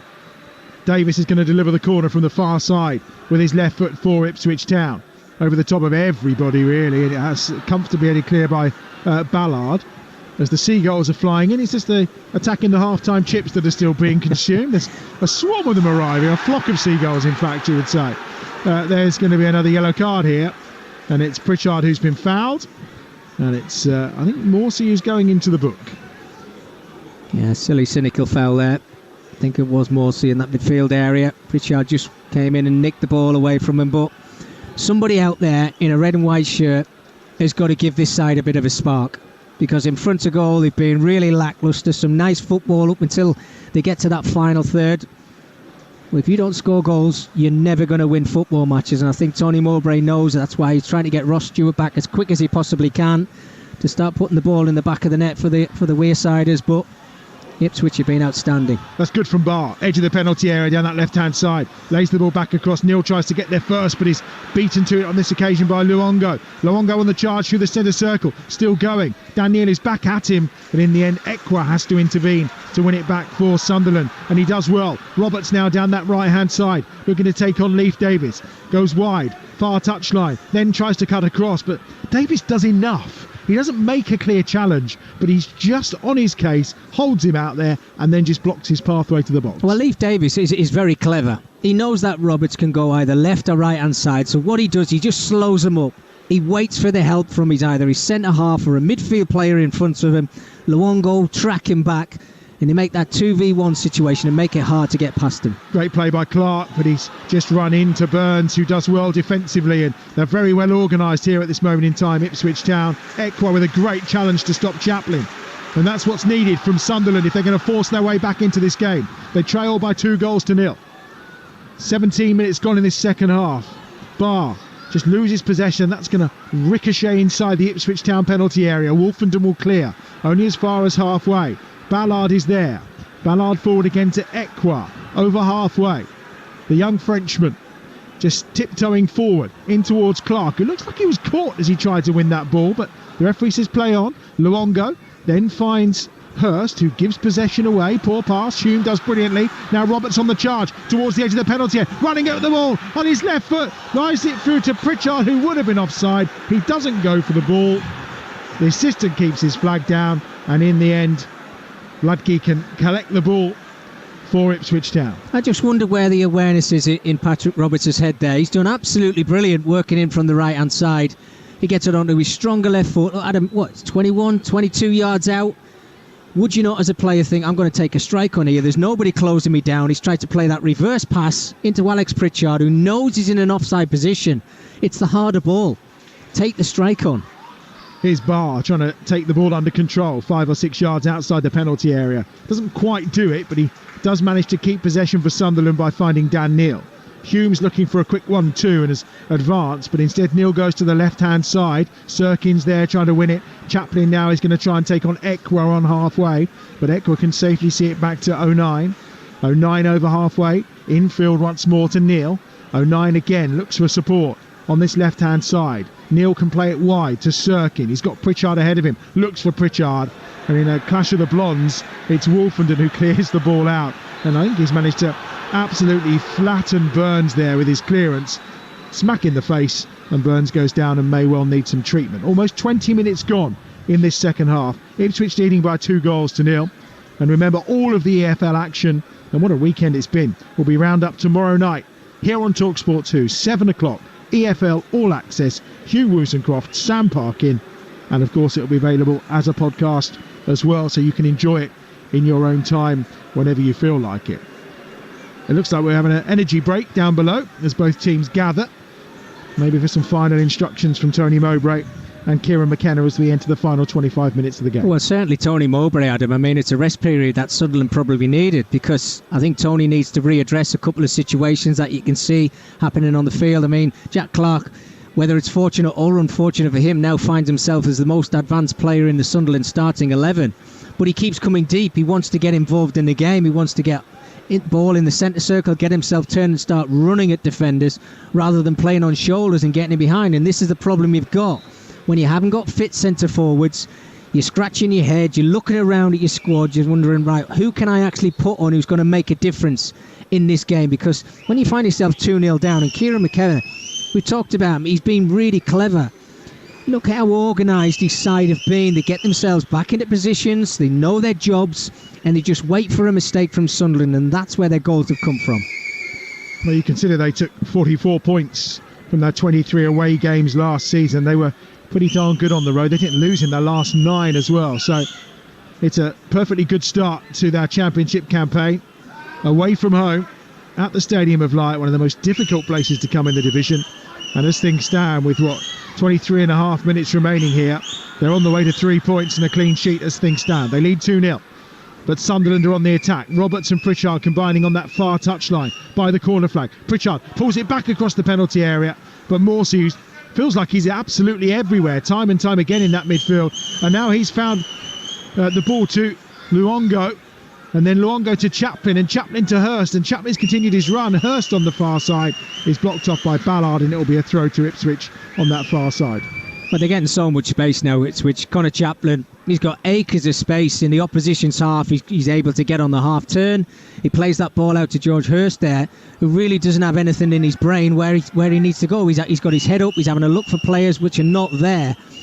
But again, this is all boils down to Sunderland finding themselves 2 goals down, having to take risks, try and get themselves back into this football match. It's Burns, infield, short to once more Chaplin, who's involved in everything. I mean, you said you were looking forward to see him. He's certainly come to the party in the last 60 minutes of this game or so after a quiet start. Inside the penalty area, trying to drive his way forward again. The free kick's been given. Well, looked like a fair challenge coming in from Dan Neal. 5 yards outside the penalty area. It was the driving run from Davis. And the free kick goes Ipswich Town's way. And this is an opportunity and a half, this, to the left of the D. About 22 yards from goal. Well, because we're so far away, Adam, we're guessing it whether the referee Sam Barrett has got this decision right. I think it was Patrick Roberts who eventually made the foul on Leif Davis, but Leif Davis has stayed on the ground knowing that he thought it was a foul for his side, and this is another brilliant opportunity for Ipswich Town. 22 yards out. You can see that line of Sunderland, not the tallest wall that you're going to see throughout the championship season.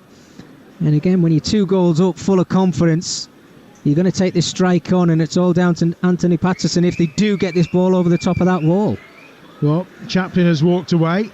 Davis, it would suit his left foot maybe, but you'd feel the right foot of Nathan Broadhead's the better option from that angle. Right-footed, he lifts it over the top of the bar, and it's going to be a goal kick away to our right-hand side. Never troubling Anthony Patterson at all in the Sunderland goal away to our right-hand side. There's a little roar from the Sunderland faithful, who have been a little quieter in this second half, particularly since that second Ipswich goal went in from George Hurst.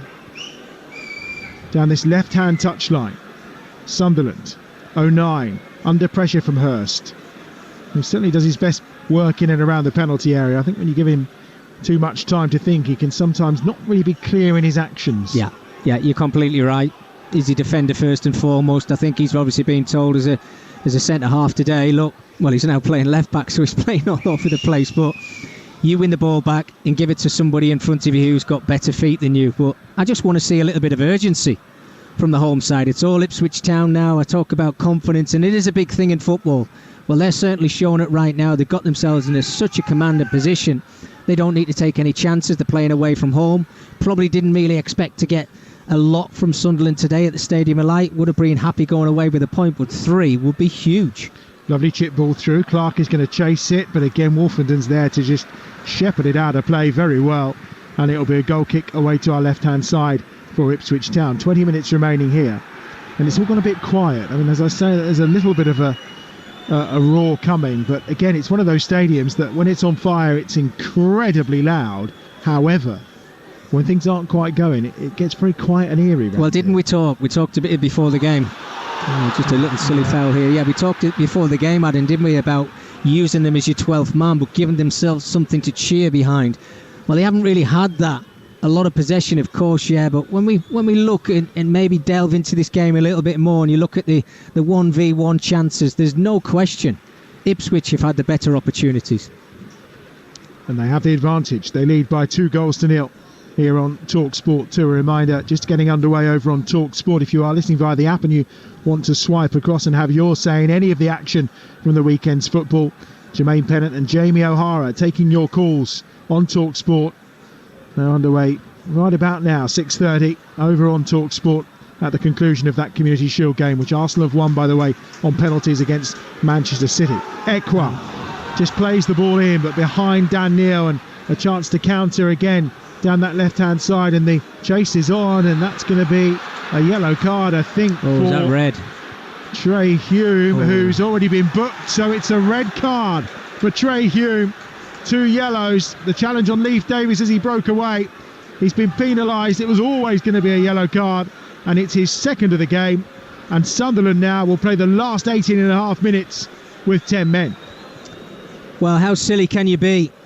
Trey Hume, first day of the season, he makes a real rash foul in the first half, deservedly goes in the book and picks up that yellow card, but on this occasion it's just a 1v1 sprint. He gets it completely wrong, he gets outpaced, he pulls the player back, and as soon as he goes to ground, you can see Sam Barrett is across there, the referee. He's got a big decision to make, but it's a decision that he gets right. He picks that red card out, and when you talk about trying to climb a mountain when you're 2 goals down, well, it's just being made double. Well, down to 10 men, it's so hard now. And Nathan Broadhead is being partially booed off, but then there's a round of applause from the Stadium of Light faithful. I mean, he was fairly respectful when he scored in his lack of celebration, and he's being replaced by Marcus Harness. It's a good start to this new championship campaign for Broadhead. That goal in stoppage time at the end of the first half really settled Ipswich Town's nerves and have set them on the way, as things stand, to a wonderful opening weekend, 3 points. And, well, I think Alex Pritchard is holding his arms out at Tony Mowbray saying, OK, well, we're not no fullback. What are we doing? His arms are out. Where am I going? What's the plan? We'll see how it pans out. They are down to 10 men. And Ipswich Town will probably try to exploit that by just keeping the ball a little bit more. Morsey finds Wolfenden. Burns is just shifting himself slowly, creeping into space down this right-hand side to threaten that back line of Sunderland. I think at the moment it's Dan Neil who's slotted in at right back, and there's a nasty challenge, and there's a Jack Clark trying to take it quickly. A challenge again on Pritchard, not for the first time in this game. And I think it was the substitute, Harness, who's just come on, mistimed that challenge, but stayed down long enough to take the attention away from him. Yeah, maybe got the benefit of the doubt a little bit there, Harness. But again, you see Pritchard who's trying to get on the ball again. It's so difficult, Adam, isn't it, when you're down to 10 men and everybody's obviously trying to work hard for each other, getting themselves behind the ball. It's so hard to make that 60, 70 yard burst and long burst and run. You see they've got an opportunity now down this left-hand side. They have, with Barr cutting towards the edge of the penalty area, but he's got 2 round him immediately, and he's forced to run the ball out of play. Well, I think it looked like it ran out of play. We are a long way away, but a fairly good high vantage point. The assistant on the far side probably wouldn't have had a clue, to be honest. Here's Roberts down that far side for Sunderland. He's 35 yards, 40 yards from goal. Just turning, ball at feet, just running into a cul-de-sac though, nowhere to go. Lays it off to Pritchard. Then it's picked up by Dan Neil on that right-hand side, who's moved into that right-back position. Here's Clark, now wide again to Neil on that far side by the corner flag. Cuts it back for Roberts. Pritchard's in a good space. What can he do with it? Always a wonder with those feet, Pritchard, as he lifts it inside the penalty area, and arriving to try and win the header from this left-hand side was Sirkin, and it's over the bar and out of play for what will be a goal kick for Ipswich Town, who are ready to make 2 more changes down below, Mickey. Yeah, just to freshen things up. Very good management from Kieran McKenna there. You can see that Sunderland are obviously going to push players forward, albeit they're down to 10 men, to try and claw their way back into this game if they possibly can, but a couple of fresh legs just coming onto the field. Amari Hutchinson is one of them, who's on loan from Chelsea. It's his former Arsenal player, of course. At the age of 11, he joined their youth setup. A couple of appearances for Chelsea last season against Manchester City. But he's going to come on here and he's going to replace Connor Chaplin. Amari Hutchinson, Jamaican. And then the other change as well, we'll see George Hurst depart and Freddie Ladapo coming on. So they're bringing quality off the bench. Hutchinson with an opportunity to show what he's got to offer. And Ladapo, as we know, scored 17 goals last season in League One. Yeah, quality players. We talk about the squad. This League One side, I talked about Kieran McKenna trying to strengthen. I mean, they haven't brought lots of bodies in because he knew that he had a really good side that could compete in the Championships, which we're certainly seeing right now in front of us. Again, they're being organised. They've got quality on that bench as well. They're going to cause a lot of sides problems. There's no question of that in the Championship. Ladapo scored 8 goals as a substitute, including his last 5. He is a player who has a good record against Sunderland as well. A couple of goals in his 5 appearances against them so far. He'll be trying to add to that now. Here's Harness towards the edge of the penalty area. Slips it into Davies down that left-hand side. Cuts the ball across the penalty area. And from around the penalty spot, Sirkin will get it clear for Sunderland. Taken down in the middle of the park that time by Luongo. Now on that right-hand side, Roberts is going to try and break. Cuts it over halfway. Still going, Roberts. Good pace. Skips away from the second challenge. Roberts still going. Wolfenden will come across and will put the ball into touch. Well, that's something to get the crowd going. A lung-busting run from Roberts. Wins the throw on the far side. Here's Pritchard for Sunderland. 13 minutes remaining on Talksport 2. They trail by 2-0 against Ipswich Town, and they have themselves a free kick. Level with a penalty spot, a couple of yards in from the touchline on the far side. Just a little nudge there on Alec Pritchard. Just prior to that, fantastic run from Patrick Roberts, but you see he was waving his arms towards the referee. Have to be careful, knowing exactly what referees are going to do this season. He got away with it on this occasion, but if you're going to get something from the game, Adam, I think we're probably at that point now, aren't we? 78 minutes into the game, where Sunderland have got to try and find the back of the net. It's going to be so difficult for them, as we mentioned, down to 10 men, but these are the chances that you wait for. Pritchard will deliver from the right-hand side on his right foot to the edge of the penalty area. Ekwa, to the left it goes. Bars there. The home fans aren't happy. Shots driven across the penalty area and wide of the left-hand post. It was Sirkin with it in the end. It's going to be a corner. Did take a slight deflection. But those around us in the Stadium of Light not happy. They wanted that into the danger zone, into the mixer. I think they did. First time he had a chance to put the ball into the box again, playing a short corner here. It is. Roberts on the charge again, tries to get the crossover, and it will be another corner.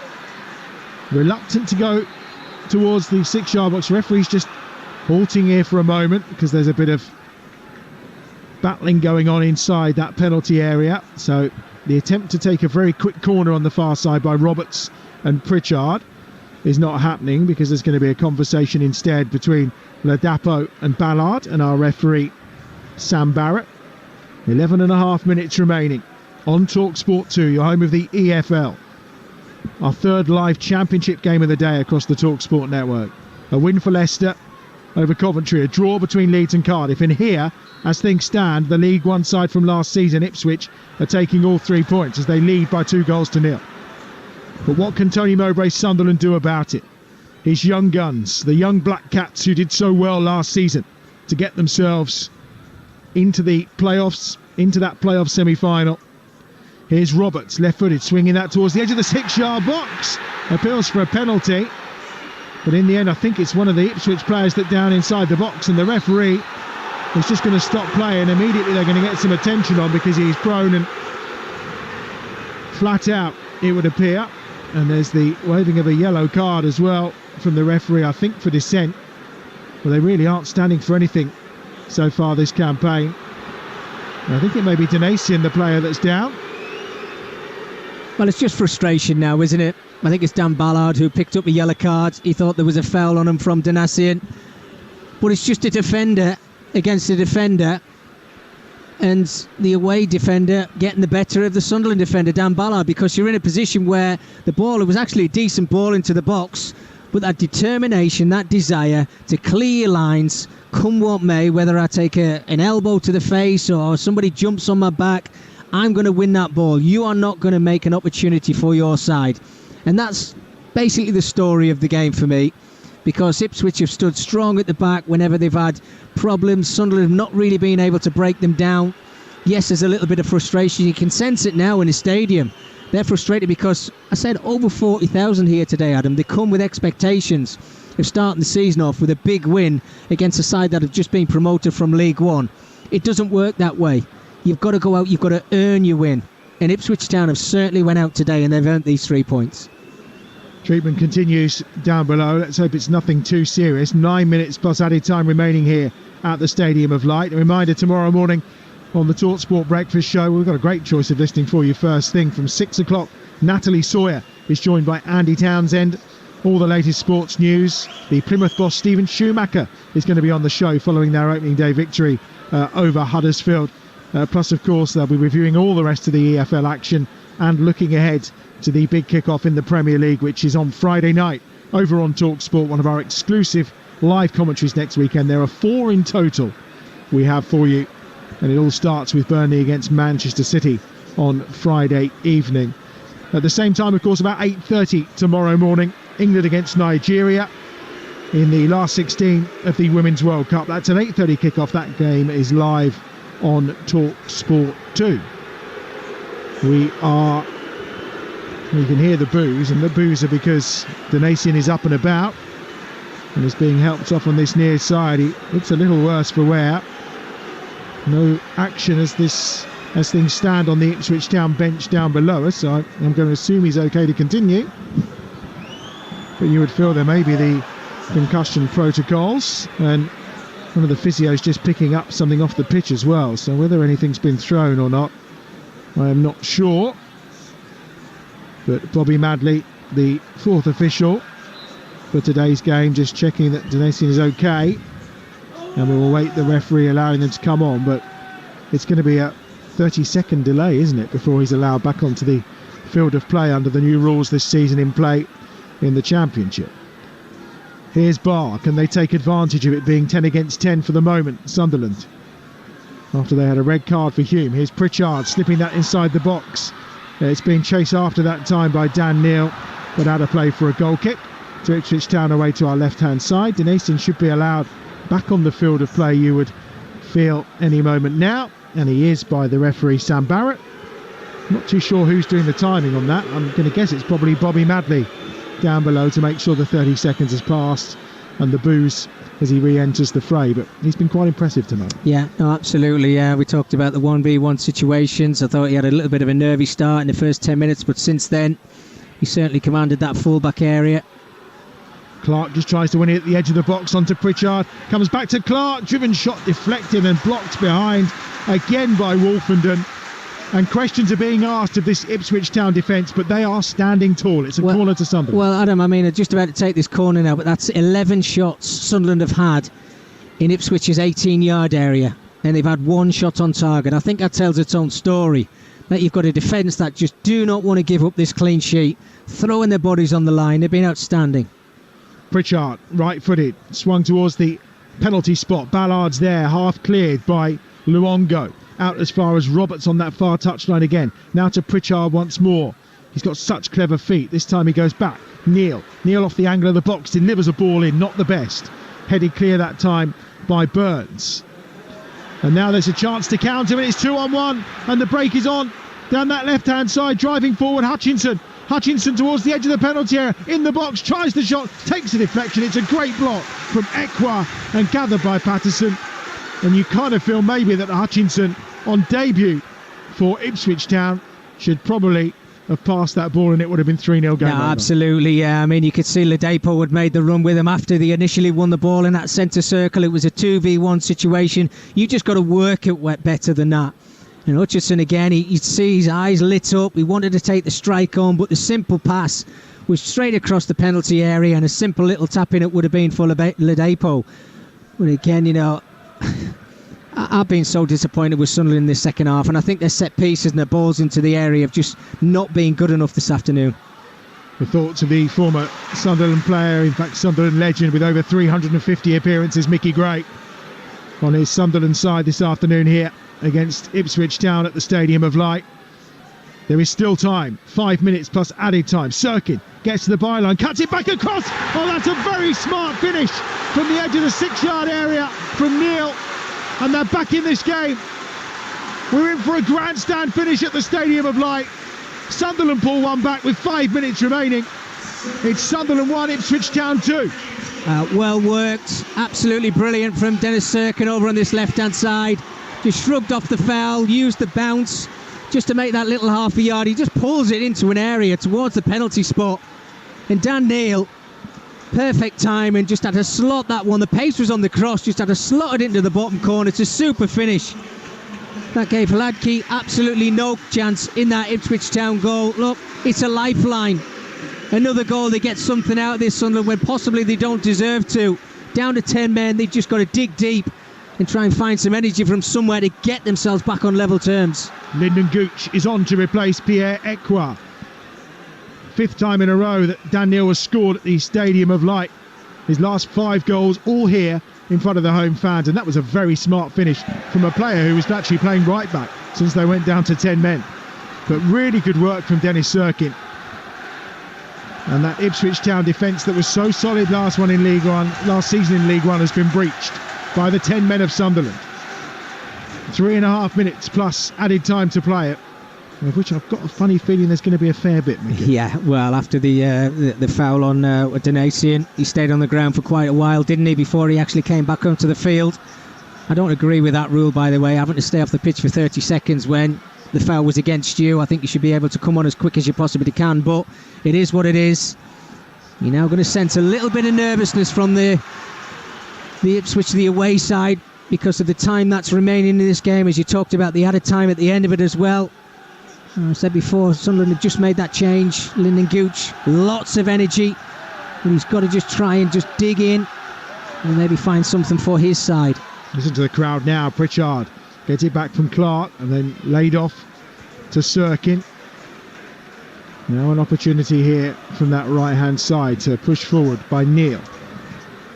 On that far touchline, it's Gooch. Gooch charging down to run that out of players. He's just about kept it in, closed down, and there's a foul in fact, and it's going to be a free kick on that far side for Sunderland. It's level with the penalty spot. They are down to 10 men. There are 2 minutes remaining. We've seen some drama in the Championship this weekend, particularly in our live games, with that late winner for Southampton on Friday night when we got back underway. Already today, a late winner in stoppage time for Leicester, an equaliser for Leeds United against Cardiff, having been 2 down. Can Sunderland repeat the trick here against Ipswich Town? They were 2 down, remember. They've pulled one back, having 10 men, and now we have an injury. But I think, actually, as the trainer comes on, he's got himself up and about, has Leif Davis, because he doesn't want to have to leave the field for 30 seconds. But I think the referee's going to make him anyway. Well, because the physios came onto the field, you can see Davis has had to walk off the field, and now we are 10v10. But from a Sunderland perspective, you got yourself back into the game. Do not let anybody down, Adam, when you put this ball into the box. Try not to play that intricate football. Just put it in there and take a risk. And I think Pritchard's going to. Ballard is lurking inside the penalty area. Neil will be in there too. There are others lurking and waiting. Barr has made his way in. Clark is loose too. That's swung over by Pritchard, and it's headed down and into the ground and wide from Sirkin. Had time maybe, made a good run, picked it up right at the edge of that 6-yard box, but just couldn't get much power on it, and down into the ground and wide it goes. And at the moment, Ipswich Town are still down to 10 men, while Leif Davis is getting treatment on the far side. They have prepared Dominic Ball down below, should he be required, and the referee's already booked the keeper here for time wasting, so they ought to get a shift on. Last 30 seconds of normal time. What an enthralling weekend of Championship action it's been.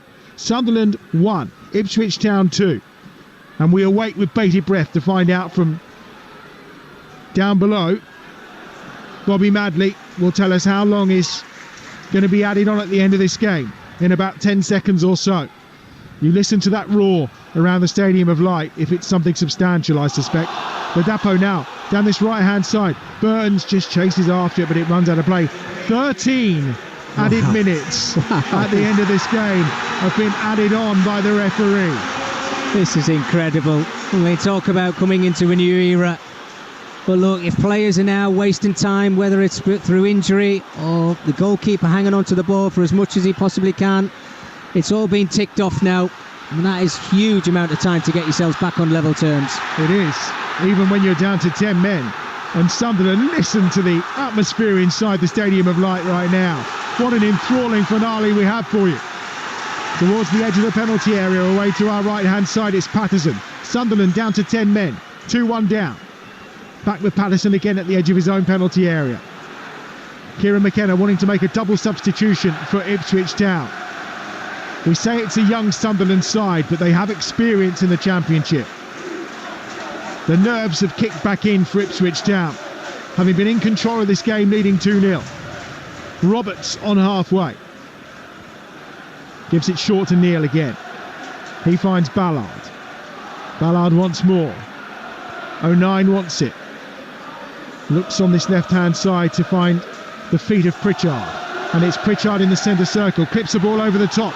And it's a good run as well. Inside the penalty area. Here's Gooch. Left-hand side of the box. Tries to find Barr. It's going to be Sirkin to Gooch again. Gooch, edge of the box, left-hand side. Quick step over. Tries to win the corner. And that's surely out of play, and it is. And it will be a corner for Sunderland on this left-hand side. Ipswich will wait to make the substitutions. Well, the roar that we've been waiting for the whole game. Sunderland supporters have now got something to cheer, because the players are now starting to get themselves back into the game, trying to get themselves back onto level terms. They're urging the players forward. Good play from Lyndon Gooch. Danasian had the chance to clear his lines, just let the ball run out of play, which gives Sunderland now this opportunity from a corner. We've had 2 of the 13 minutes that have been added by Sam Barrett, our referee. No surprise, there's a lot of pushing and shoving going on inside that 6-yard box. The keeper tries to get there and he punches away, volleyed back into the danger zone and headed behind by Ladapo. And it's going to be another corner for Sunderland on the far side. Good defensive work by the Ipswich Town number 9. Yeah, absolutely outstanding forward player. Ladapo came off the bench in the right place at the right time just to clear his lines. Here they are again then, Gooch on that far side. Has the support of Roberts. Roberts going to lift this one into the box. Fairly direct as well it goes. It's headed away by the winger this time, Burns, who's back doing the defensive duty. And it's all hands to the pump for Ipswich Town right now. Patterson will gather it 5 or 6 yards outside his own penalty area. This is Talksport 2. This is the Championship, and this is why we love it. It's the 10 men of Sunderland 1, Ipswich Town 2. And we've had 3 of 13 minutes added at the end of this game. We're off to the Wyndham Championship with PGA Tour Golf when we're done here. But you feel there's some more drama to come before that, as this time Clark loses possession. Pritchard does well. And now down that right-hand side, it's going to be with Dan Neil, the goal scorer for Sunderland. He finds on the far side Roberts and Gooch combining nicely. Inside the penalty area, still going, and the keeper's done brilliantly to save that from going out of play for a corner. That's a terrific piece of goalkeeping. Backloff. Hladky, absolutely outstanding. We've criticised him at times with his feet, but this time he's on his toes. He sees that run from Patrick Roberts just breaking through, nearly falls for him. But when you need your goalkeeper in added time, he was in a perfect place just to keep that ball in play, just to settle things down a little bit. But Adam, if you'd walked in this stadium right now, you would think Sunderland were winning 4-0. They'd had a brilliant performance. They were the ones who had 11 men, and Ipswich had 10 men. But it's not the case. It's too little too late. You're having to press and take chances and take risks to get yourself back on level terms. Sirkin gives it short to Neil on halfway. He's got Pritchard inside the centre circle. And it's the small diminutive figure of Pritchard that he finds. 4.5 minutes of the 13 added played. It's still the 10 men of Sunderland 1, Ipswich Town 2. Towards the edge of the penalty area. Gooch tries to get away, but he's lost possession. And still those substitutes wait in the technical area down below for Ipswich Town. And the attempted pass that was going to set Hutchinson away was a poor one. And it's out for a throw on the far side in the remaining strip of sunshine on the far side of this wonderful Stadium of Light. Here comes the substitution for Ipswich Town. It's a double. And we're going to see the introduction of Greg Lee, and we're also going to see the arrival of Dominic Ball. So a couple of changes, and the first of which will see the departure of Donatian, and he's going to be replaced by Greg Lee. And the second substitution, Donatian of course getting booed after that earlier incident that saw Ballard booked as well, and I think it's going to be Leif Davis, the other player who may well be departing here. We're just waiting for confirmation, and it is going to be Lee who is going to go to the left back position, and also Dominic Ball who will come on to the right back position for Ipswich Town. So they've changed their fullbacks. We've had 5 of the 13 minutes that have been added, and Sunderland still going in search of an equalising goal. Here's Barr on this left hand side, right footed, clipped to the far side, where he seeks out Lyndon Gooch, one of the Sunderland substitutes. Here's Pritchard, another of those. Wide on this left-hand touchline is Clark, who was playing as the only forward player for a period following that couple of changes, and that slipped inside the box. Wolfenden's there, but he's got beaten to it this time by Sirkin, had made the run inside the penalty area, and the ball across the edge of the 6-yard box has to be dealt with by Burgess, and it is dealt with well. Yeah, fantastic defending there. Good play again from Sunderland. 2 balls on the pitch here, multi-balls in action, and the referee hasn't spotted the fact that there are 2 balls in play. One's inside the penalty area, one's at the feet of Dan Neil for Sunderland down this left-hand side. And now it's Barr. Barr still going, edge of the penalty area. Clark thinks about the shot, works it to the far side. Gooch is there, looks to get the crossover, and is put behind an out play off of Harness, and eventually the second ball is put out. The new multi-ball system in action in the EFL. Here's Roberts on the far side, corner's taken short, looks to cut inside Harness, who defends well. Then he loses out. Pritchard cuts it back, pokes away from the foot of Dan Ballard and towards the goal, where it's cleared by Ipswich Town. Well, it's incredible. They're working the ball so well, Sunderland, from left to right. They're creating opportunities for themselves. They just wait for that one bit of good fortune. A ball just to fall to a Sunderland player in that 6-yard area, just to tap the ball in for the equalising goal. They're pushing for this equaliser. It's so hard. You can sense the crowd are getting behind them now as well. They've made the changes. Pritchard in, nearly comes towards Ballard. Now on this left-hand side, here's Barr inside the penalty area. Sunderland searching for that equalising goal with the 10 men. Clark goes down, he's dispossessed, and then it's dribbled away really brilliantly by Sam Morsey, the Ipswich skipper. And now a chance, Ladapo's away, 1 against 1. Can he get round the defending of Neil? He does on his left foot, tries to get the shot away, and he puts it over the crossbar. Dan Neil did brilliantly. He's been superb for Sunderland. He scored that goal, and there he shepherded Ladapo out wide, and his shot was wide in the end. Well, outstanding from both sides. Ipswich winning the ball up high. Morsey, I think it was, who played the ball through to Ladapo. But outstanding, I have to say, from Dan Neil. 1v1 situation. Just shepherded him out to his left-hand side, his weaker left foot. Shot was never going to be on target. And Sunderland at the other end as well. So many gaps appearing in this game. How is Morsey still running? He has not stopped. We are 8.5 minutes into the 13 added at the end of this game at the Stadium of Light. It's still the 10 men of Sunderland 1, Ipswich Town 2. You're on Talksport 2, you're home of the EFL. Brilliant from the Chelsea Loney Hutchinson. Can he pick the pass inside the penalty area? Harness with a chance to win it. The shot is deflected behind, and it's a corner to Ipswich on the far side. Excellent play. Hutchinson over on this right-hand side, just chopping that ball onto his left foot, looking for the run. Eventually does come from Harness on that left side. His first touch just let him down a little bit. He couldn't get control of it. If he had have done again, it's a simple strike on that Sunderland goal and towards Anthony Patterson. But, there's no defending in the game whatsoever now, Adam. It's just end to end. 4 more minutes of added time to go, Mickey. And it remains Sunderland 1, Ipswich Town 2. And it's going to be a goal kick for Sunderland away to our right-hand side. Can the 10 men muster up some kind of miracle here at the Stadium of Light? Well, it's going to cause a lot of controversy, this added on time at the end of first halves and the full time. 13 minutes at the Stadium of Light, which is just incredible. You felt like the game was over. You're just ticking down time, Ipswich, but 13 minutes when you're tired. First day of the season, you've got nothing left. People making mistakes. There will be one more big chance in this game, Adam.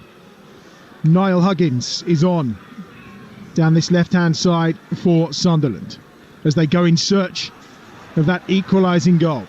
10 of the 13 added have been played. At this moment, Ipswich Town are hanging on. Sunderland 1, Ipswich Town 2. O'Neill gets it forward inside the centre circle.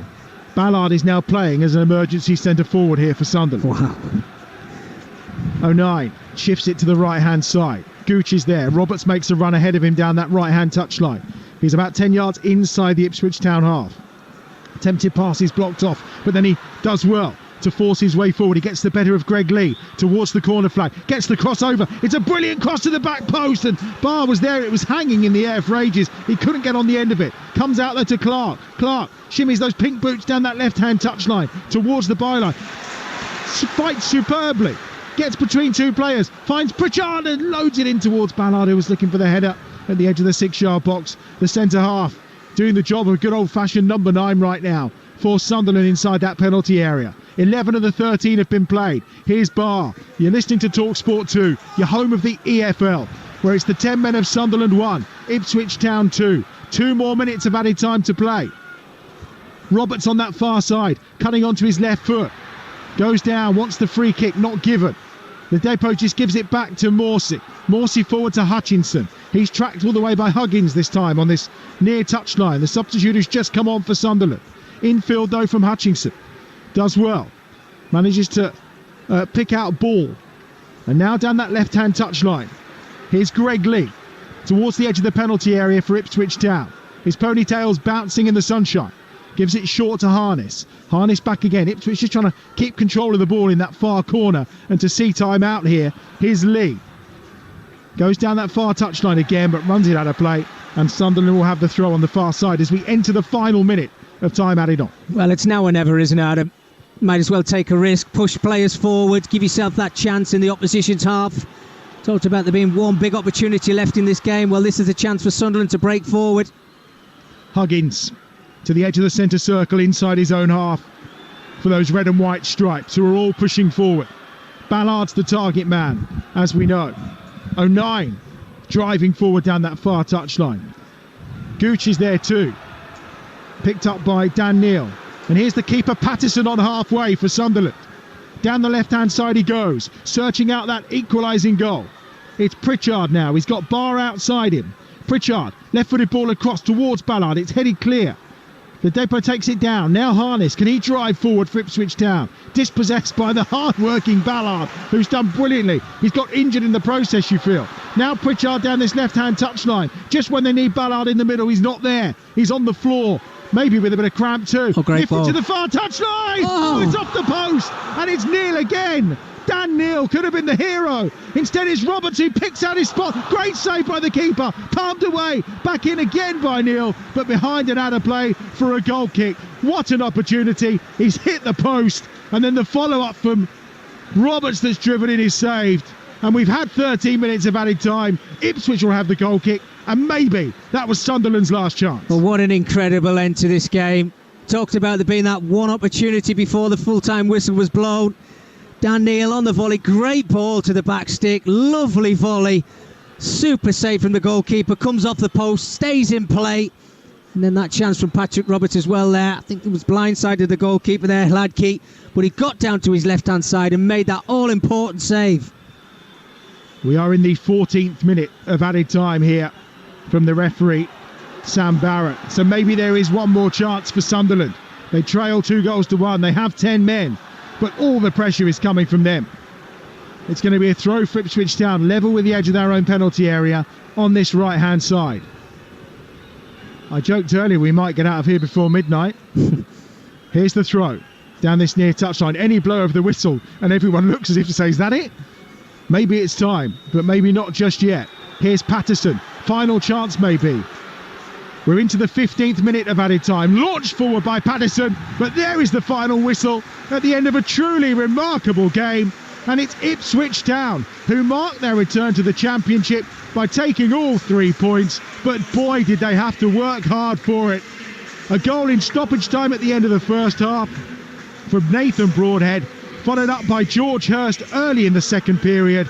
Then Trey Hume was sent off for a second yellow card for Sunderland, but having 10 men seemed to just inspire them. And Dan Neil, who was exceptional from the heart of that midfield for the home side, pulled them back into this game to make it 2-1. And then a frantic, hard-fought final 15 minutes of added time at the end of this game.